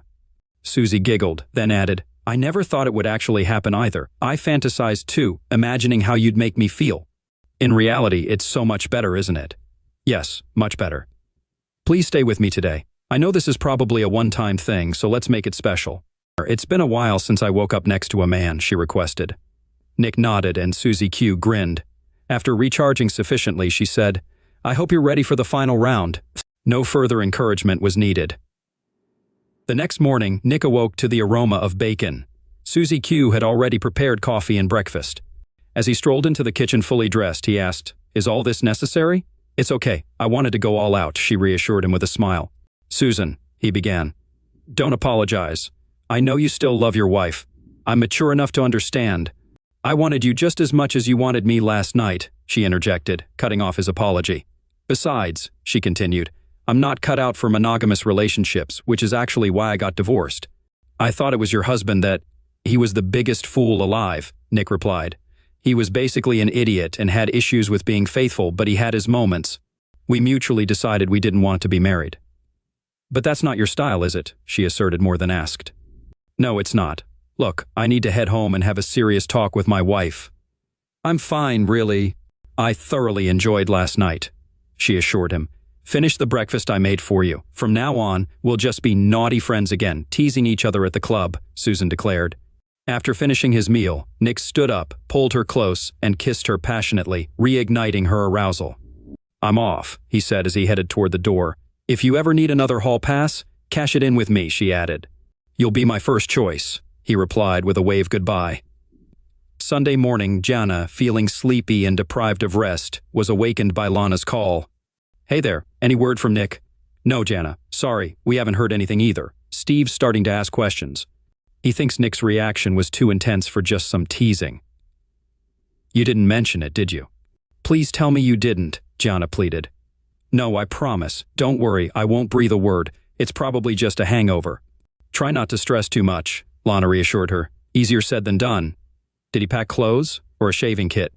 "He grabbed some stuff, toothbrush, razor," Jana replied. "What about his suits? He usually wears them to work, right?" "I think they're all in the closet," Jana said. "He's got work tomorrow, right?" "He'll be back today, I'm sure. When he does, shower him with love," Lana advised. "But what if he doesn't return or says it's over?" Jana let her worst fears surface. "That doesn't make sense. He's not going to end things now, after forgiving you. He'll cool off and come home." "You might have to swallow some pride, but do what it takes," Lana encouraged. "I just want him back so I can show him how much I love him." "I think he's pulling in." "Gotta go," Jana said, ending the call. When Nick arrived, Jana was already seated at the kitchen table. "We need to talk," he said, causing Jana to gasp, half expecting him to end things. "You tore my heart out. All those awful images of you with that guy came flooding back. To hear I wasn't your best lover, it felt like your date was more than just a joke," he started. Jana seized the moment, repeating most of what she'd said in her Saturday morning message, hoping to sway him back home. "Baby, that's not what I meant. I was drunk, thought I was joking, playing a prank. I wasn't thinking about the past. I was just teasing, like any wife would. Nobody thought I was serious. Even Lana's comment was just in jest.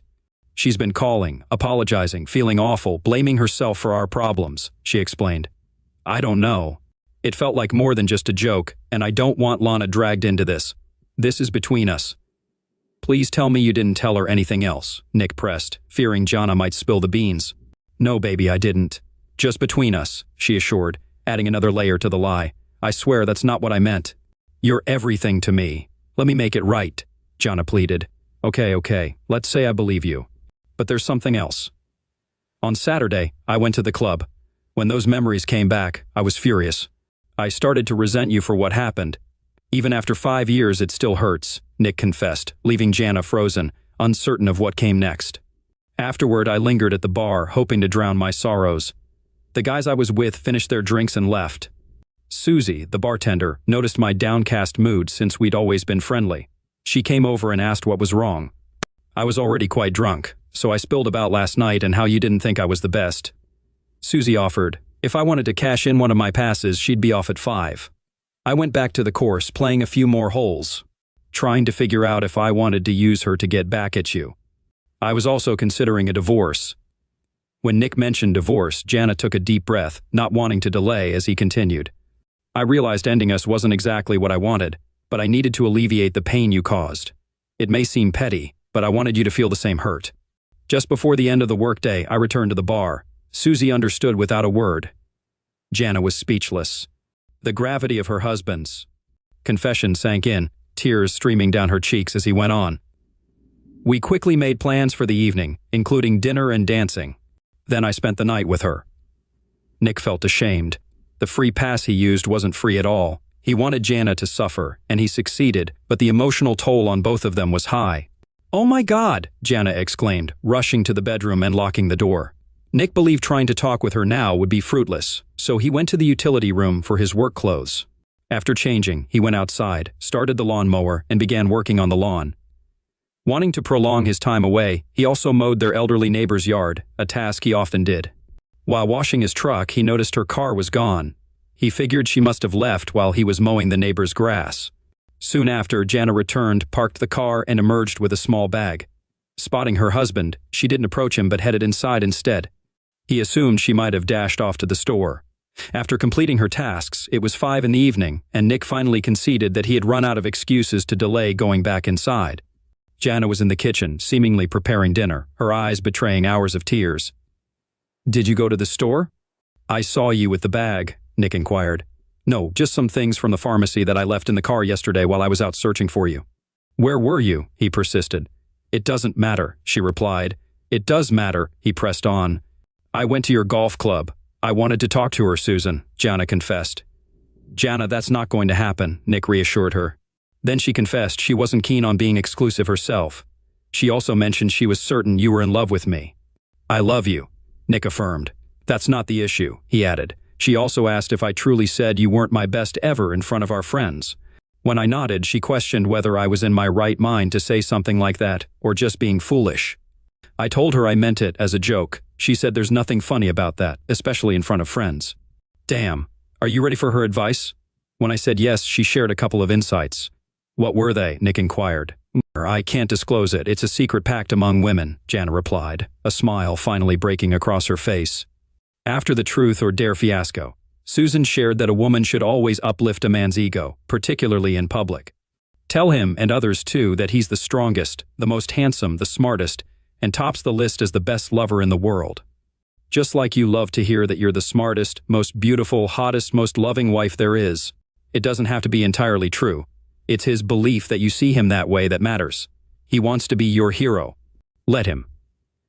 Yes, and one more thing, look at him with adoration in your eyes.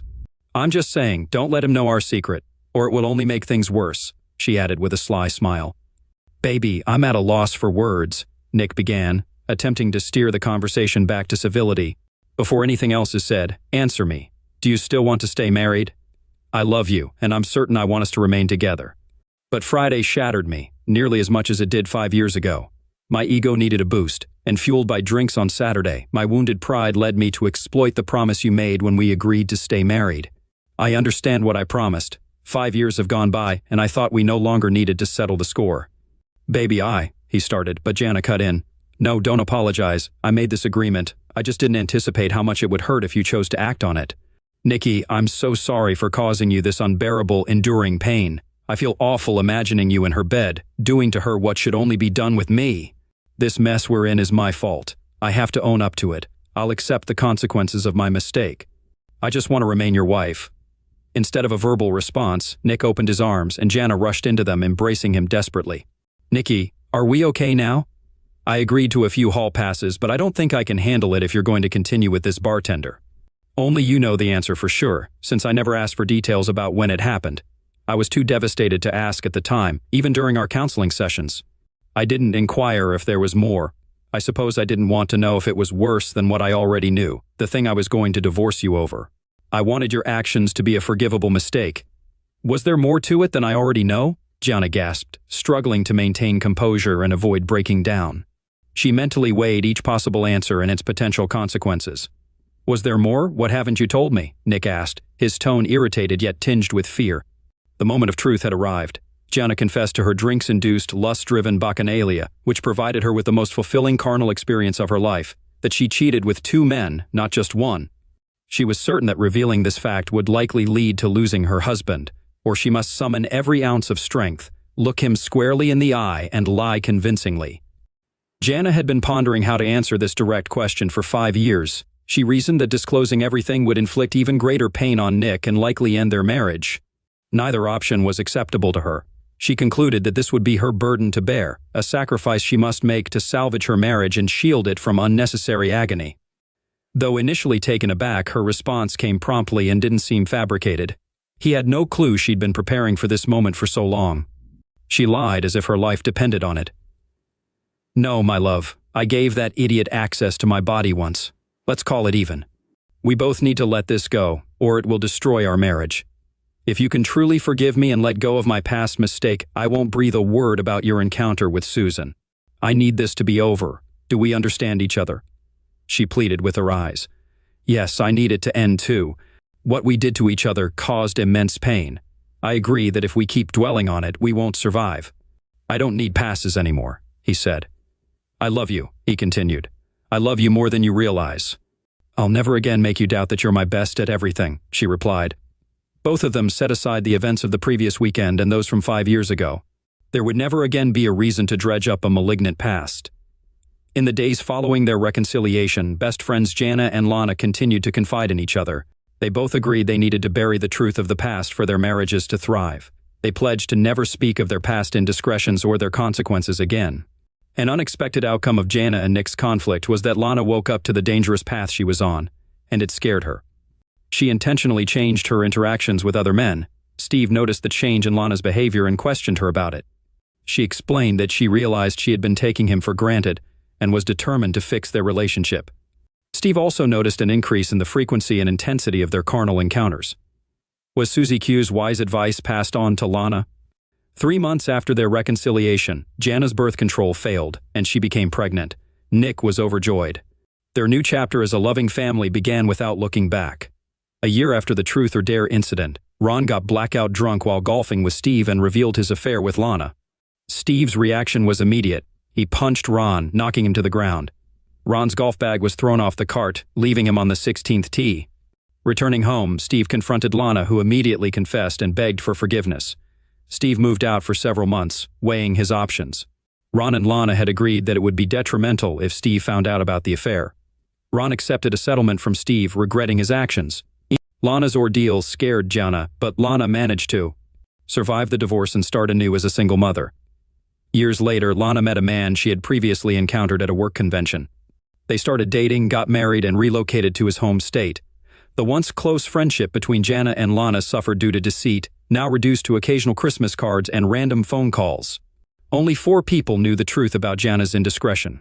The only one who could threaten Nick and Jana's marriage was Jana herself, and she vowed never to do so. Welcome to Lost Relation Chronicles. I sure as hell didn't get married, so I could share my wife with someone else. What's the point of getting married if you just want to sleep around with every Tom, Dick, and Harry? Hey guys, I'm Ben. Never in a million years did I think I'd be lying awake at 3 a.m. My entire world flipped upside down. This morning, everything seemed so normal. Kathy and I, we've been married for 5 years. We both had good jobs, no kids yet, no major financial problems. It felt like we had a good thing going. Or at least I thought so. Looking back, our life together feels like some kind of illusion. We had settled into a routine. Weekday dinners, weekend trips to the farmer's market, planning our next vacation. It wasn't thrilling, maybe, but it was comfortable, reliable. That's what I loved about it. Then, out of nowhere, Kathy dropped a bomb on me. Ben, she said, her voice way too calm for what was coming. I need to tell you something. I've been having an affair. For a moment, I couldn't even process what she was saying. An affair? Kathy? The words didn't make sense. But before I could even wrap my head around that, she hit me with the second punch. I want to open up our marriage. I couldn't believe it. She wasn't just confessing to cheating. She wanted to turn our entire relationship inside out. It didn't compute. Before I could even wrap my head around the first blow, she dropped the second. I want to open up our marriage. It felt like I'd been struck by lightning. My ears started ringing, my vision blurred. This couldn't be happening. Not to us, not to me. What the hell are you talking about? I managed to choke out. How long has this been going on? Kathy started talking about feeling unfulfilled, something about needing to explore, but I couldn't really hear her. All I could focus on were the words, affair, open marriage. They just bounced around inside my head, each one landing like a fresh punch. How could she do this? To us? To me? I shut her suggestion down right away. There was no way I was going to agree to that. There was no way in hell I was agreeing to an open marriage. The trust between us was already shattered. How the hell was sleeping with other people supposed to fix that? As soon as I could think straight, I knew I needed help, legal help. This was way beyond anything I could handle on my own. I grabbed my phone, my hands shaking as I scrolled through search results for divorce lawyers. I found a few that seemed promising and fired off emails asking for consultations. It felt surreal, like I was watching someone else do it. Me, looking for a divorce lawyer. It didn't even seem possible. Now, hours later, I'm wide awake, lying here, replaying every moment of that conversation in my head, wondering how everything could fall apart so quickly. Every word Kathy said, every expression that crossed her face as she calmly dismantled our life together. It's all playing on repeat in my mind. Maybe I should have seen it coming. Maybe there were signs I missed, cries for help I didn't hear. But how the hell was I supposed to know? I thought we were solid. I thought we were forever. Everything I thought I knew about my life, my marriage, Kathy, has been turned on its head. Yesterday, I was a happily married man. Today, what am I? Betrayed, alone, lost. The future I'd imagined for us, growing old together, maybe eventually deciding to have kids, building a life. It's all crumbling before my eyes. In its place is this vast, terrifying unknown. I have no idea what comes next, but I know one thing for damn sure. Nothing will ever be the same again. As the first light of dawn creeps through the curtains, it hits me. I've been up all night. In just a few hours, I'll have to get up and go to work, pretend like everything's normal. But how the hell am I supposed to do that? How am I supposed to act like life hasn't just imploded? Still, I know I have to. I've got to keep it together, at least until I can talk to a lawyer and figure out my next steps. One thing is certain. There's no going back from this. Whatever happens next, my life has changed forever, and now, I'm on my own. Now let's check Kathy's side here. I sip my morning coffee, scrolling through my phone, a small smile tugging at my lips. Ben's reaction last night, shock, anger, rejection, played out just like I expected. So predictable. We're beyond this outdated notion of monogamy, but Ben, he's still stuck. He just needs to catch up with the times. I think about Mark, the excitement, the passion we share. It's not just about the sex, though that part is pretty damn amazing. It's the freedom, the honesty. With Mark, I get to be my true self, uninhibited, unjudged. Why should I have to give that up just because I'm married? I know I should feel guilty about the affair, but I don't. Not really. If anything, I feel liberated. For the first time, I've taken control of my own happiness. I've stopped waiting for someone else to fulfill me completely. And honestly, it's empowering. Besides, it's not like I'm the only one. So many couples are embracing open relationships, and they're thriving, experiencing a level of honesty and intimacy that monogamous couples can't even dream of. Ben and I could have that too, if only he'd open his mind a little. I grabbed my phone, thinking about calling my mom. She's always been my biggest supporter, my confidant. I know she'll understand. She's a modern woman herself, always encouraging me to live life on my own terms. And then there's Ben's mom. He might be surprised. She's more open-minded than he thinks. With both of them behind me, Ben won't be able to stay angry for long. He'll realize this is what's best for us, for our marriage. We could be like those power couples you hear about. Successful, open, living life to the fullest.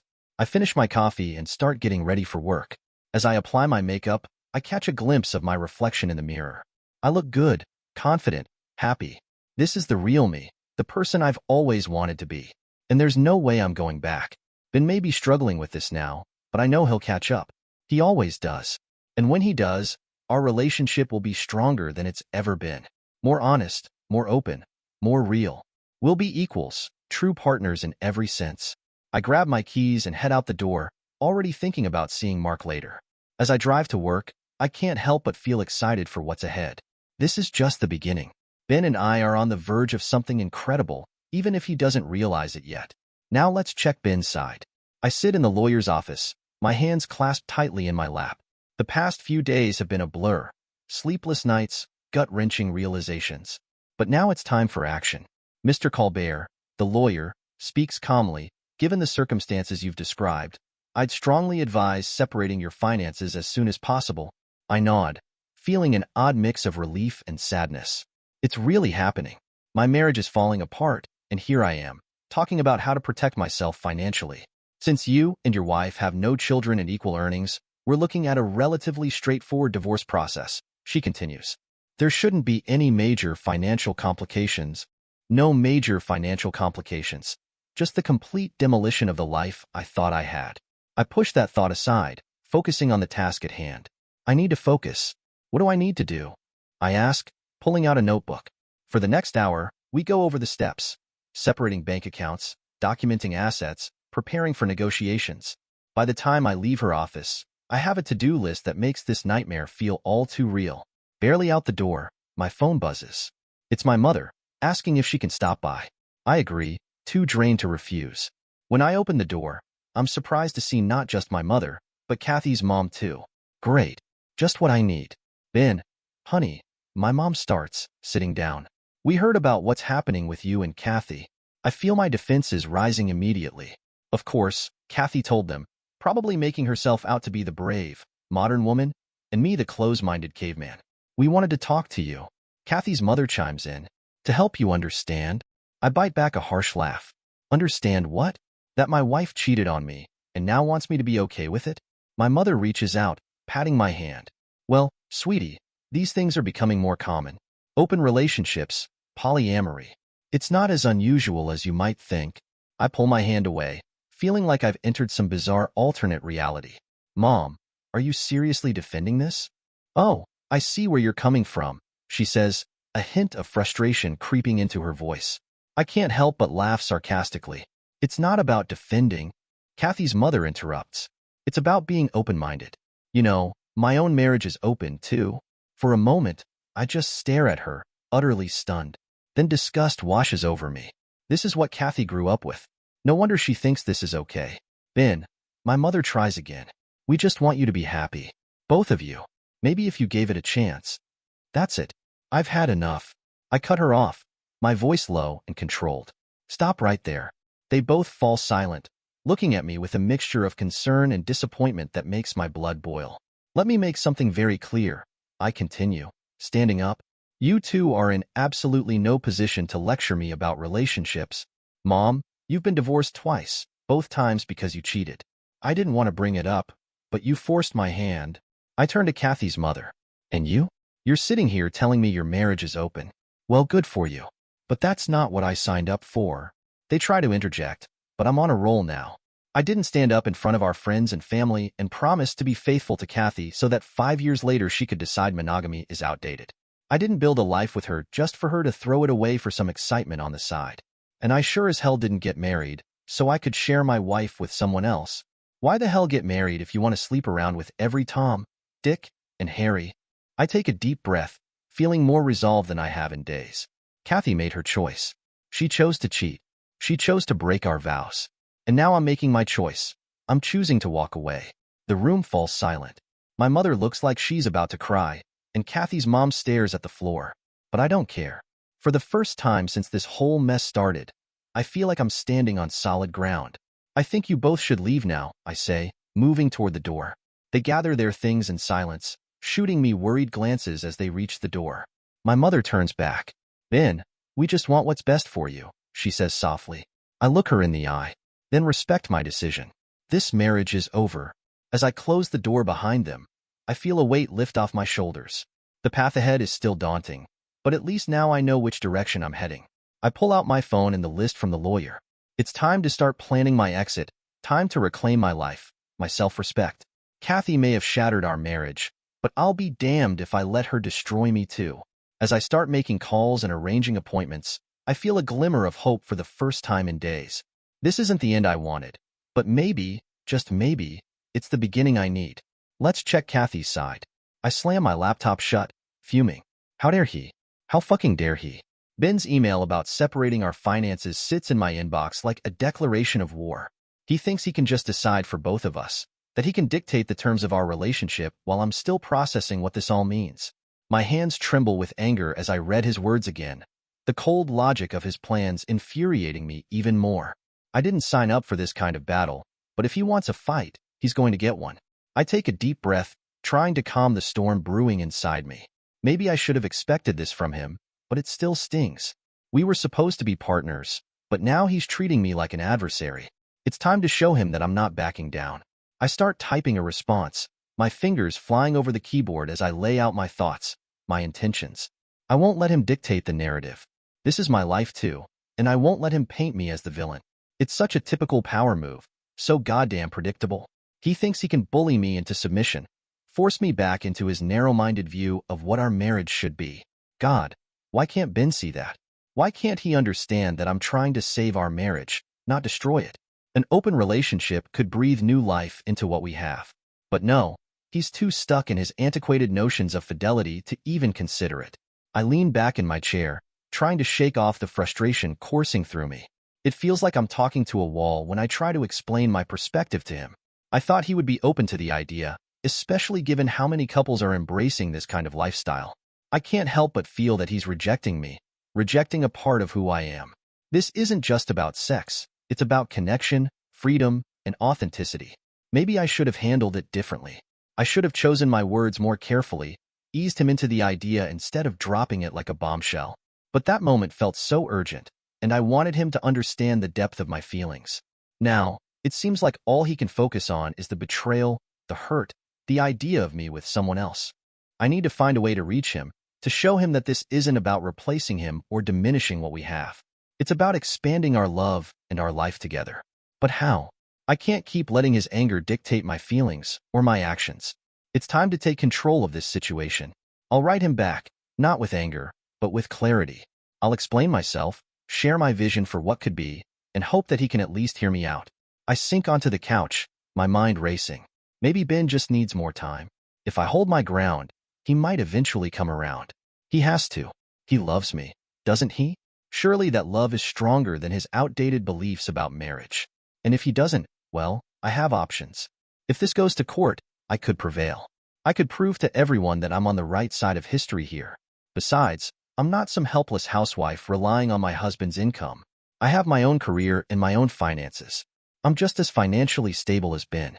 He can separate our accounts all he wants. It won't change the fact that I can stand on my own 2 feet. The thought sends a thrill through me. It's liberating to realize that I hold all the cards in this situation. Ben may think he's punishing me by separating our finances, but he's really just freeing me to live my truth without guilt. If he can't handle that, well, that's his loss. I refuse to diminish myself to fit into his narrow worldview. I'm done compromising, done pretending to be someone I'm not. Let him have his little financial power play. Let him think he's won this round. In the end, I know I'll come out on top because I'm fighting for something far greater than money, something bigger than an outdated idea of marriage. I'm fighting for my right to be true to myself, and that's a battle I intend to win. Let's check Ben's side of the story. I sit at my new desk, staring at the email I've drafted to the HR department at Kathy's company. My finger hovers over the send button as I weigh the significance of my decision. My lawyer's words echo in my mind. Workplace affairs often violate company policies. This could give you leverage in the divorce proceedings. It feels almost underhanded, a bit dirty. But then I recall Kathy's smug expression as she casually dismissed our vows and recounted her affair. My resolve strengthens. She made her choice, and now it's time for her to face the consequences. With a deep breath, I hit send. Days blur together in a whirlwind of work and legal consultations. As I return from a meeting with my lawyer, my phone buzzes. It's my mother. I contemplate ignoring it, but feel compelled to answer. Ben. Her voice comes through tight with anger. What have you done? I take a deep breath. Hello to you too, Mom. Don't play games with me, young man. Kathy just lost her job because of you. How could you be so vindictive? My own anger simmers beneath the surface. Kathy lost her job because she chose to have an affair with a coworker. That's on her, not me. She's devastated, Ben. Her mother and I are with her now. We're coming over to talk some sense into you. Don't, I say, my voice cold. I'm not interested in anything you have to say. The line goes dead, leaving me in a tense silence. Great, just what I need. A confrontation with the 3 horsewomen of infidelity. I pace my apartment, steeling myself for the impending battle. Sure enough, within the hour, there's a pounding on my door. I swing it open to find Kathy, flanked by her mother and mine. Kathy's eyes are red and puffy, but fury simmers beneath her tears. How could you? She spits, pushing past me into the apartment. I stand my ground, facing the 3 of them. I didn't ruin anything, Kathy. You did that all on your own. This is beneath you, Ben. My mother interjects. I raised you better than this, my mother insists. I let out a harsh, bitter laugh. Better than what, Mom? Better than standing up for myself? Better than refusing to be cheated on and gaslight? We're just trying to help you see reason, Kathy's mother interjects. There's still a chance to fix this, to be the bigger person. The bigger person? I repeat, incredulous. You mean like Kathy was when she cheated on me? Or like you two were when you tried to convince me that her affair was somehow progressive and enlightened? Kathy steps forward, reaching for my hand, but I pull away as if burned. Ben, please, she says, her voice softer now. I know I hurt you, but this isn't the answer. We can work through this. We can still have a future together. No, Kathy, we can't. You made your choice when you decided to cheat. You made it again when you tried to force me into an open marriage I never wanted. And you're still making it now by refusing to take responsibility for your actions. I continue, my voice steady and cold. I want all of you to leave. And let me make something very clear. If you ever try to ambush me like this again, if you harass me or try to pressure me in any way, I will not hesitate to involve the police. Henceforth, all communication will go through my lawyer only. I move to the door, holding it open. Get out. Reluctantly, they file out, shooting me looks of disbelief and anger. I close the door behind them, leaning against it as the adrenaline fades. It's done. I've drawn my line in the sand. Now let's check Kathy's side. I stare at my phone, the unanswered text mocking me. Please, can we talk? I miss you. Pathetic. I've become everything I once despised. Needy, desperate, broke. 6 months ago, I thought I had it all figured out. I was the modern woman, liberated from outdated notions of monogamy, ready to live life on my own terms. Now, I'm sitting in a dingy studio apartment, surrounded by unpaid bills, wondering where it all went wrong. The irony isn't lost on me. I wanted an open relationship to add excitement to my life. Instead, I've lost everything that once made my life stable and meaningful. My savings account, once a source of pride and independence, now sits empty. Who knew how quickly money could disappear when you're unemployed and radioactive in your industry? Every job application feels like an exercise in futility. A simple Google search of my name reveals the affair scandal. I'm unhireable. And Mark, the man I thought was worth risking my marriage for? He bailed the moment things got tough. Turns out, he was more interested in the thrill of an affair than in building a real relationship. When the money ran out and the excitement faded, so did he. God, I was so stupid, so arrogant. I thought I was above it all, above jealousy, above financial concerns, above consequences. I thought what goes around comes around, that he'd see how enlightened and forward-thinking I was being. Instead, he saw right through me. He stood his ground while I floundered, secure in his integrity while I lost mine. I pick up my phone again, scrolling through old photos of Ben and me, happy, smiling, in love. When did that stop being enough for me? When did I convince myself that I needed more? With shaking hands, I dial Ben's number. It rings once, twice, 3 times. Then, miraculously, he picks up. Ben, I breathe. Thank you for answering. What do you want, Kathy? His voice is cold, detached. I wanted to apologize. I've been thinking a lot about what happened, about the choices I made. I was wrong, Ben. So wrong. Can we try again? I miss you. I miss us. The silence on the other end of the line is deafening. When Ben finally speaks, his words cut deep. There is no us, Kathy. You made sure of that. I'm sorry you're struggling, but that's not my problem anymore. Please don't contact me again. The line goes dead. I drop the phone, tears streaming down my face. This is my reality now. No job, no savings, no partner, no future. All because I bought into some misguided notion of what a modern relationship should look like. I curl up on my bed, sobs racking my body. The open relationship I thought would set me free has become my prison. And the worst part? I'm the one who locked myself in. As night falls, I'm left alone with my regrets, wondering how I'll ever rebuild the life I so carelessly threw away. Dear listeners, please share your thoughts in the comments section below and don't forget to like, share, and subscribe. Hey everyone, let me start with a question. Have you ever been cheated on? Maybe you caught them in the act, maybe you found out through text, or maybe a friend tipped you off. Most of us have been there in some way. But let me tell you, my story is a little different.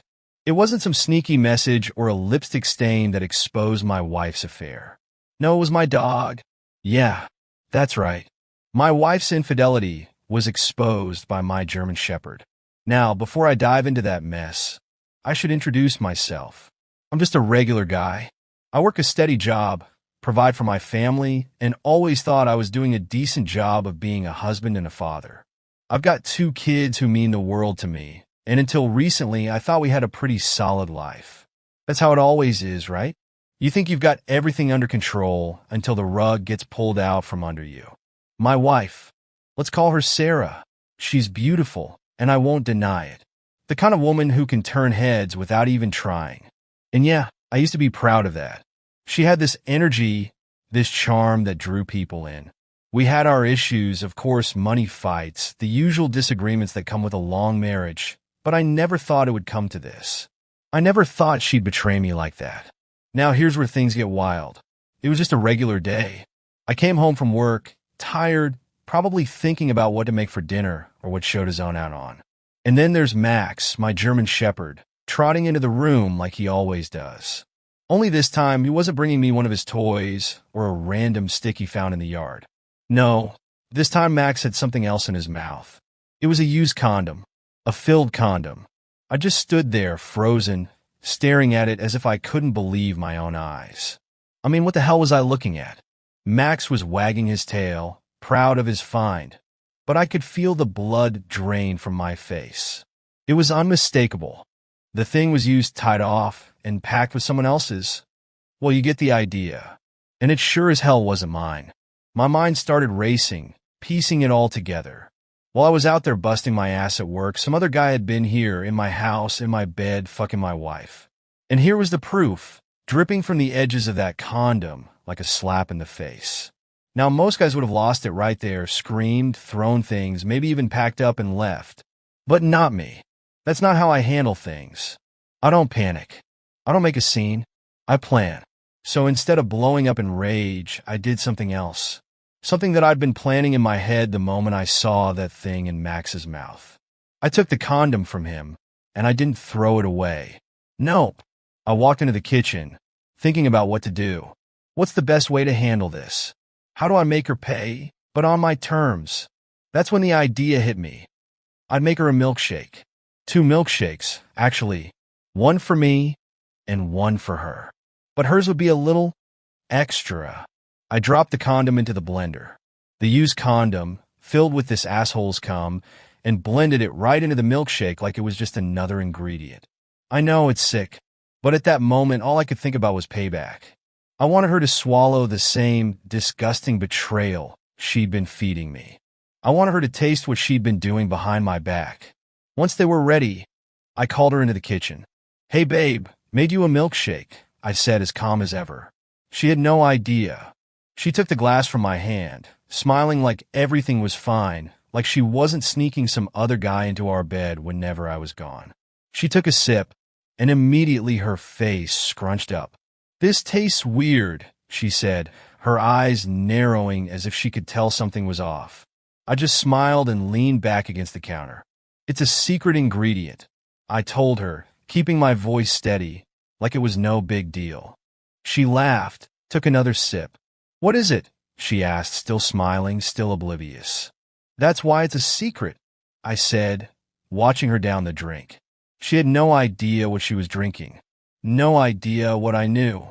I sat down on the couch afterward, flipping on the TV like nothing had happened. My heart was pounding in my chest, but I knew I had to keep it together. This wasn't the time for a confrontation. Not yet. I wasn't about to explode and give her the satisfaction of knowing she'd gotten to me. I wasn't just thinking about revenge. I was thinking about the long game. Because let's be honest, the moment I made that shake, I knew our marriage was done. I knew I was going to file for divorce. But it wasn't enough to end it. I needed to win. I needed to make sure that when the dust settled, I'd be the one standing with the kids. That's what mattered most to me, my children. And if I wasn't careful, the court would hand them over to her. Why? Because our incomes are about the same, and let's face it, the system's rigged for the moms. She'd play the victim card, bat her eyelashes, and walk away with the house, the kids, and everything else. I couldn't let that happen. So, I stayed calm. I waited. I played the part of the loving husband, even as she drank down that disgusting milkshake without a second thought. This was just the beginning. She didn't know it, but her world was about to come crashing down. And when it did, I'd be ready. The real game had only just started. After what I did with the milkshake, I knew I couldn't let my emotions get the better of me. This wasn't about quick revenge. or some petty confrontation. I was playing for keeps, and the stakes were high. My kids, my life. I couldn't let her walk away from this unscathed, especially not after what she'd done. The next move had to be mine, but I needed time and space to execute it properly. So, I decided to take a long vacation from work. Now, I'm not talking about a tropical getaway. No, I told my boss that I needed time off to deal with some personal issues, and luckily, I had enough leave saved up to make it happen without raising suspicion. I needed to be out of the house, or at least seem like I was out, so she wouldn't suspect a thing. Every morning, I'd wake up, dress as if I was going to work, and head out the door. But instead of going to the office, I'd circle back a little while later and slip in through the back entrance. Our house has this side door that's barely noticeable, perfect for sneaking in unnoticed. It didn't take long for the truth to come out. On the third day of my vacation, I saw it with my own eyes. My wife, Sarah, was having her affair right under our roof, in the same bed we shared, while I was supposed to be at work. She wasn't even trying to be subtle about it. It was almost like she didn't care if she got caught, as if my work routine was so predictable, she thought I'd never catch on. That's when I realized I needed solid proof. Words weren't going to be enough in court. I couldn't rely on a hunch, or even the used condom Max had brought me. No, I needed irrefutable evidence to back me up, and that's when I got the idea to install hidden cameras. Honestly, I was surprised at how easy it was. These things aren't as expensive or complicated as I thought. A couple of trips to some online shops, and I had everything I needed. Tiny, unobtrusive cameras that I could hide in strategic places around the house. The bedroom, the living room, even the hallway where she brought her lover in and out of the house. Setting them up took a little finesse, but once they were in place, it was like I had a front row seat to her lies. But I wasn't done yet. You see, I wasn't just interested in catching her cheating. I wanted to break her down psychologically, and I wanted to be smart about it. Divorce courts can be tricky, and I knew she'd try to paint herself as the victim. So, I needed her to come off as unstable. That's when I started nudging her toward her therapist more frequently. Sarah had been seeing a psychologist on and off for a while, mostly for stress and anxiety. Nothing too serious, but enough for me to know there was a vulnerability I could exploit. I started planting little seeds, manipulating situations to make her feel like she needed those sessions more. I'd create arguments out of nothing, push her buttons just enough to make her feel on edge. Sometimes I'd mention how concerned I was for her mental health, how I thought it might be a good idea for her to see the psychologist more regularly. Other times, I'd bring up old issues from our marriage, making her feel like maybe she was the problem, subtly pushing her towards self-doubt. It wasn't hard.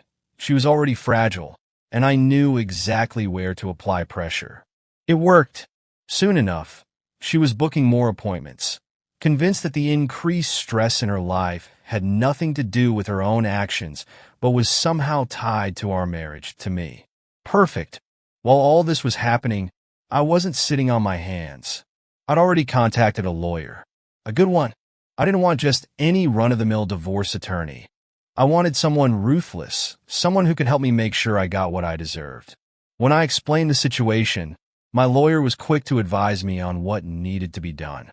We began documenting everything. Every bit of evidence I collected from those hidden cameras, every strange expense on her credit card statements, every late-night trip out of the house. We were building a case, and with every passing day, I was getting closer to my goal. She had no idea what was coming. Sarah thought she was getting away with her affair, and as long as I played dumb, she'd keep slipping further into her web of lies. But I knew better. I knew this game was mine to win. We were ready. The lawyer and I started preparing for the divorce. All the evidence was being compiled, processed, and documented. There would be no escape for her when the time came.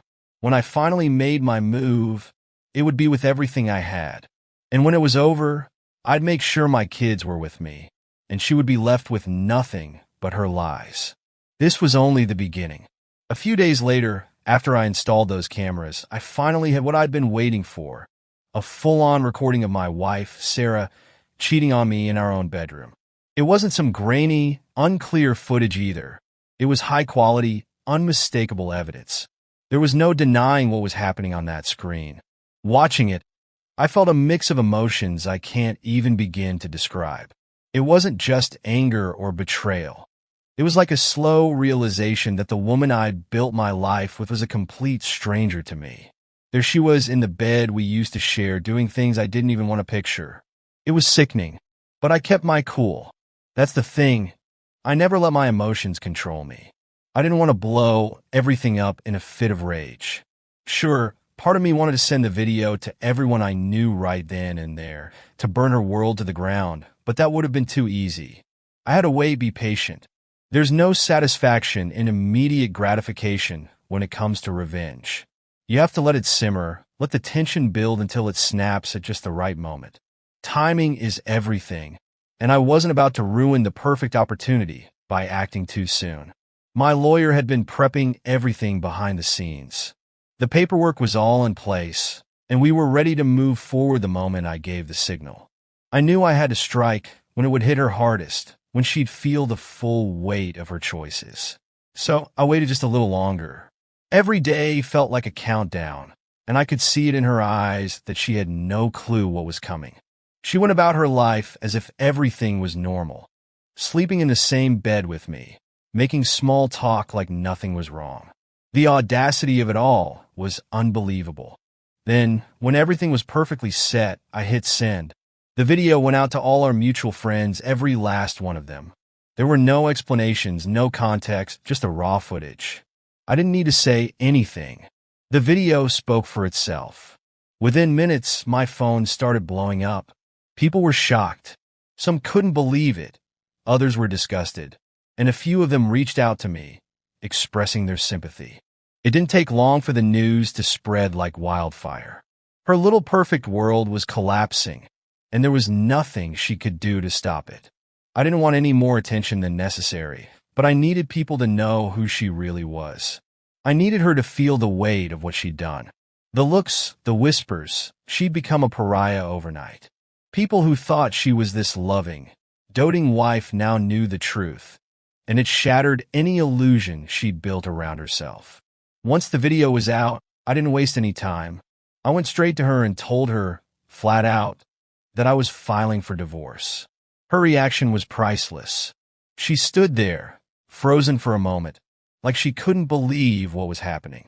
I'll never forget the look on her face, her eyes wide with shock, her lips parting as if she was trying to form words but couldn't. And then, when the reality hit her, she snapped. She exploded in anger, calling me every name in the book. "You're an asshole," she screamed, her voice shaking with fury. "I never loved you. Not once." I just stood there, watching her unravel. Her words didn't hurt me. Not anymore. I'd already checked out emotionally by then. I knew what she was trying to do. She wanted to lash out, to make me feel something, to get under my skin. But it didn't work. I wasn't the one losing here. I simply looked at her, calm as ever, and said, "Doesn't matter now. We'll settle this in court." That shut her up for a second. I could see her mind racing, trying to figure out how to turn this around. But deep down, I think she already knew there was no coming back from this. The divorce was happening, and she was about to lose everything. Now, let me tell you about the court process. You might think divorce court is this somber, stressful experience, but for me, it was actually pretty damn satisfying. Walking into that courtroom, I felt like I had all the power. I was fully prepared, and my lawyer was ruthless. We went over every single detail beforehand, strategizing, making sure there were no loose ends. By the time we sat down in front of the judge, I knew exactly how this was going to play out. First off, I laid it all out there. I didn't hold back. I talked at length about her infidelity, of course, but I also brought up her mental health struggles. And I don't mean in a way that made me look like an uncaring husband. No, I framed it as concern.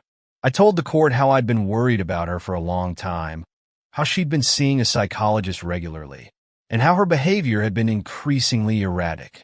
I was careful to paint myself as the stable, caring parent, the one who was looking out for the best interests of our children. And then came the piece de resistance, the video. The same video I'd sent to our friends. I played it in court for everyone to see. The room went silent as it played. There was no denying what was on that screen. You could hear a pin drop by the time it ended. Sarah was sitting there, white as a sheet, unable to say anything. That's when she tried to flip the script. "He's a criminal," she yelled, standing up in the courtroom. "He distributed that video without my consent. He violated my privacy."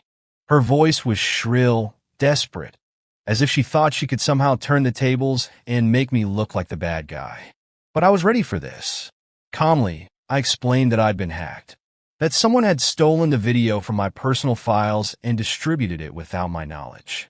And I had the paperwork to prove it. That same day, I had filed a police report about a fraud incident. I even had the report that detailed how someone had stolen $542 from my account.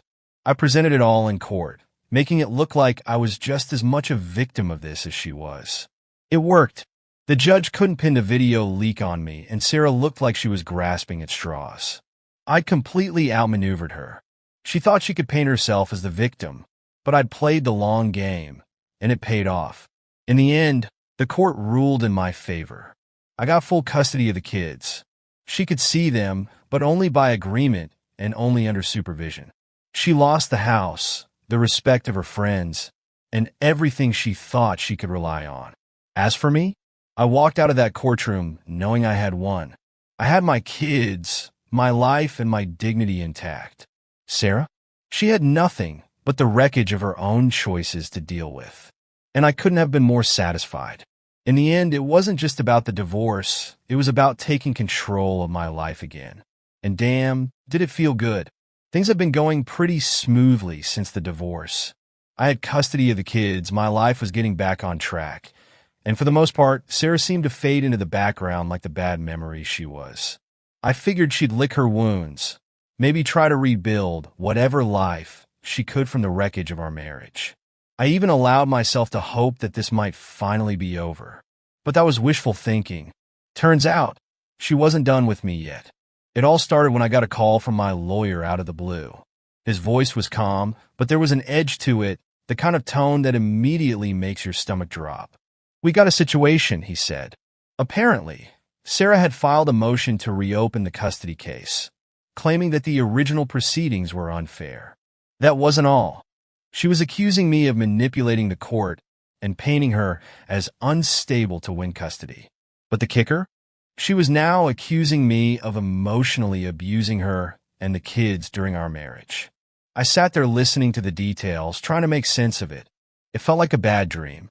She was alleging that I'd used my influence over the legal process to rig the divorce. And worse, she was now fabricating stories of abuse, claiming I'd neglected the kids, that I'd been verbally abusive, that I'd manipulated them to hate her.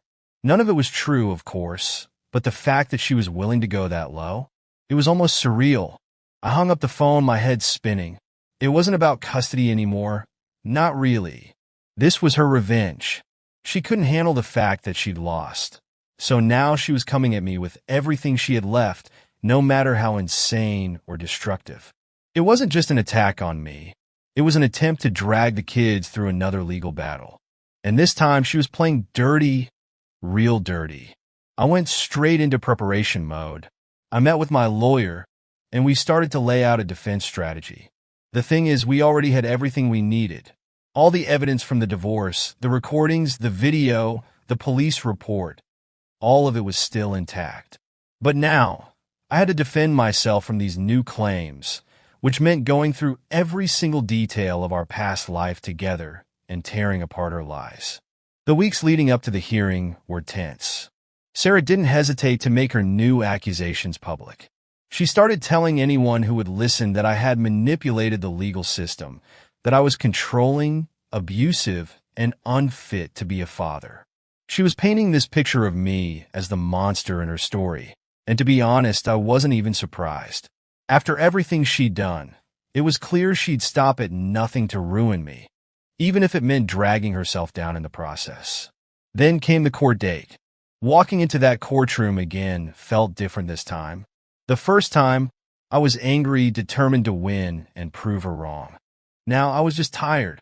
Tired of her games, tired of the lies, tired of the way she was weaponizing the system against me. But I knew I had no choice. This was another battle, and I had to fight it for my kids. She was sitting there, all smug and composed, like she actually believed her own bullshit. Her lawyer made her sound like a victim of some grand manipulation scheme, claiming I'd exploited her mental health struggles to make her look bad, that I'd orchestrated the entire case against her to alienate her from our children. She even pulled out the abuse card, saying I'd emotionally abused her for years, undermining her confidence and controlling her life. It was disgusting, but I kept my cool. When it was my turn, I laid everything out again. I went over the video evidence of her affair, the months of lies, the way she had prioritized her affair over the family. Then I addressed the allegations of abuse. I didn't just deny them. I obliterated them. I had witnesses, records, even the kids' school reports showing how much better off they'd been since I took custody. The psychological reports from her own therapist helped too. They painted her as the one struggling with control and instability, not me. Then we hit her where it hurt. I brought up the police report from the day I'd allegedly leaked the video of her affair. I showed how I had filed for fraud that very day, proving my story that someone had hacked my account and stolen money. It wasn't hard to tie that into the claim that the video had been distributed without my consent. That shut down her whole argument that I'd broken the law by sending the video. The judge listened carefully, but by the end, it was clear that Sarah had overplayed her hand. Her new accusations fell apart under scrutiny, and once again, she was left scrambling to explain herself. Her lawyer tried to spin the story, but there was nothing left to twist. When the final ruling came down, the judge saw through everything. The court upheld the original custody arrangement. Full custody to me, with limited, supervised visitation for her. There was no sympathy left for her in that courtroom. In fact, the judge even reprimanded her for wasting the court's time with unfounded accusations. It was over. Again. As I walked out of the courtroom, I didn't feel the same satisfaction I had the first time. It wasn't a victory this time, it was just survival. Sarah had tried to take everything from me again, and she'd failed. But at what cost? The damage she'd done to our kids by dragging them through this, the chaos she'd caused in their lives, there was no coming back from that. She destroyed whatever chance she had left of being a real mother to them. And me? I'd won again, but I was done playing her game. After the final court battle, life started to feel like mine again. There was a strange kind of peace that settled over the house once everything was said and done. No more court dates, no more late-night legal consultations, and no more dealing with Sarah's toxic games. For the first time in a long while, I felt like I could breathe. I threw myself into work, and it paid off. Within a few months, I was promoted, something I hadn't expected. The extra money didn't hurt, but more than that, it gave me a sense of control over my life again. Things were finally starting to fall into place. The kids were doing better too. They were getting used to the new routine, spending time with me during the week and seeing their mother only during supervised visits. I made it a point to keep them busy, family game nights, trips to the park, and even cooking together. I wanted them to feel that despite all the upheaval, their home life was stable. I also started going out more, cautiously dipping my toes back into the dating scene. At first, I was hesitant. Trust doesn't come easy when you've been burned like I have, but I was taking things slow. That's when I met Lisa. She was everything Sarah wasn't. Down to earth, kind, and most importantly, she didn't play games. There was no drama, no manipulations. She was just real. We clicked immediately, but I kept my guard up, wary of rushing into anything. She was patient, never pushing me for more than I was ready to give. And over time, I started to realize that not all relationships were destined to turn toxic. Things were looking up for me, but Sarah's life? It was a different story entirely. Right after the court decision, Sarah jumped into a new relationship. I figured she'd try to move on quickly. She was always the type to need someone around to validate her, so I wasn't surprised. But the guy she hooked up with? He was bad news.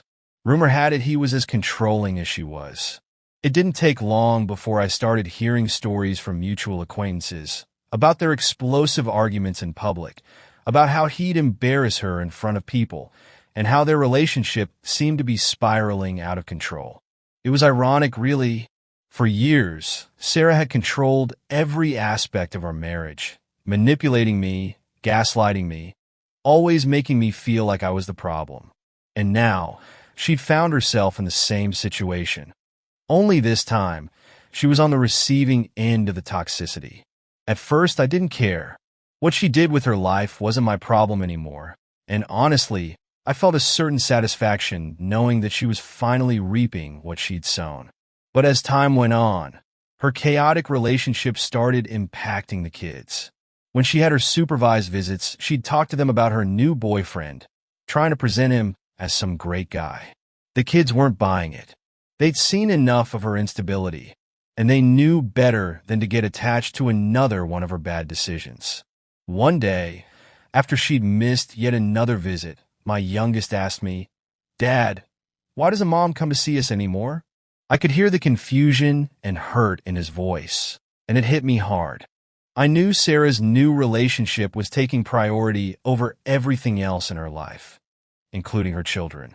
She wasn't showing up for them, too wrapped up in her own mess to care about the damage she was doing.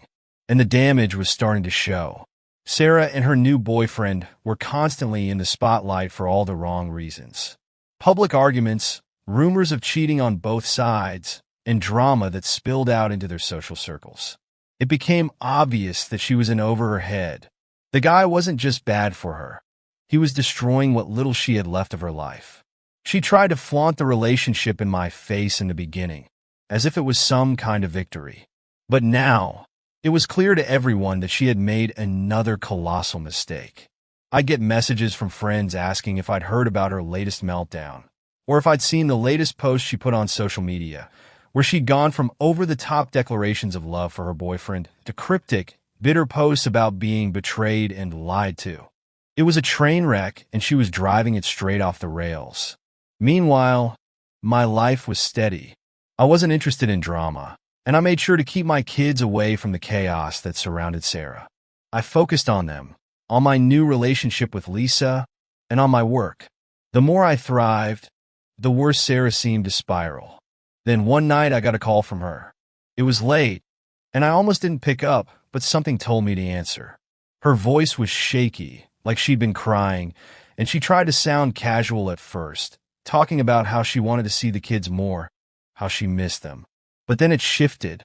She started talking about how hard things had been for her, about how she felt trapped in her relationship with this guy, and how she didn't know where else to turn. It was almost pathetic hearing her like that. The strong, manipulative woman who had once held so much power over me was now broken, lost in her own choices. Part of me felt sorry for her, but a bigger part of me knew that this was the path she'd chosen. She was reaping what she had sown. I kept the conversation short, told her that her access to the kids was strictly through the agreed visitation rights. And that was that. When I hung up, I felt a strange sense of closure. Sarah's life was unraveling, and for once, it wasn't my problem to fix. I had my kids, my stability, and for the first time in a long time, I had my peace. As for Sarah, she was left with the mess she'd made, and from what I could tell, there was no coming back from it. The weeks after that late-night call from Sarah were strangely quiet. No more drama, no more messages, no more chaos. I'd heard through the grapevine that her relationship with the guy had finally blown up in spectacular fashion. It was inevitable. She had burned through all her chances, both with me and with anyone else. By now, she was on her own, and I couldn't help but feel relieved. My life, in contrast, was steady. The kids were doing great, thriving really. They were settled into the new normal, and I could see how much happier they were now that the constant tension and instability were gone. We had found a rhythm, a routine that worked, and they knew that they could count on me. As for me, I was finally at peace. Lisa and I had grown closer, and for the first time in years, I was in a relationship that wasn't about manipulation or control. It was about trust and understanding. We weren't rushing into anything, and I wasn't putting pressure on myself to make it perfect. It just felt right, and after everything I'd been through, that was enough. One evening, after the kids were asleep and the house was quiet, I sat down in the living room, thinking about how far I'd come. It was a strange feeling, reflecting on the wreckage that had been my marriage to Sarah. In a way, it felt like a lifetime ago, as though that person, the man who had been trapped in that toxic relationship, was someone I barely recognized. But I also knew that person was still part of me. He had been shaped by everything that had happened, for better or worse. The betrayals, the lies, the endless games, it had all left its mark. But here I was standing on the other side of it, not broken but stronger. I realized that it wasn't just about winning in court or getting custody of the kids or seeing Sarah's life fall apart. It was about reclaiming my life piece by piece. It was about learning to trust myself again, learning that I deserved better than what I had accepted for so long. It was about moving forward, not just surviving. Sarah's downfall wasn't something I celebrated anymore. I wasn't angry at her. I wasn't even bitter. In the end, I just felt sorry for her. She had made her choices, and she was paying the price. But I couldn't let her story define mine any longer. My story was about recovery, about rebuilding, about the quiet victories, the ones you don't always see but feel in the way life slowly gets better day by day. It was about being a good father, a better man, and finding happiness again on my own terms. So, where does that leave me? Honestly, it leaves me in a place I never thought I'd get to, a place of peace. I've learned that life doesn't always go the way you plan, but it's how you handle the setbacks that defines you. Sarah's betrayal could have destroyed me, but it didn't. Instead, it gave me the push I needed to take control of my life. And now, I'm looking forward to the future. Not just for me, but for my kids, for the family we've built out of the ashes of what was. The past is behind me, and I've finally found what I thought I'd lost myself. And that, more than anything, is the real victory.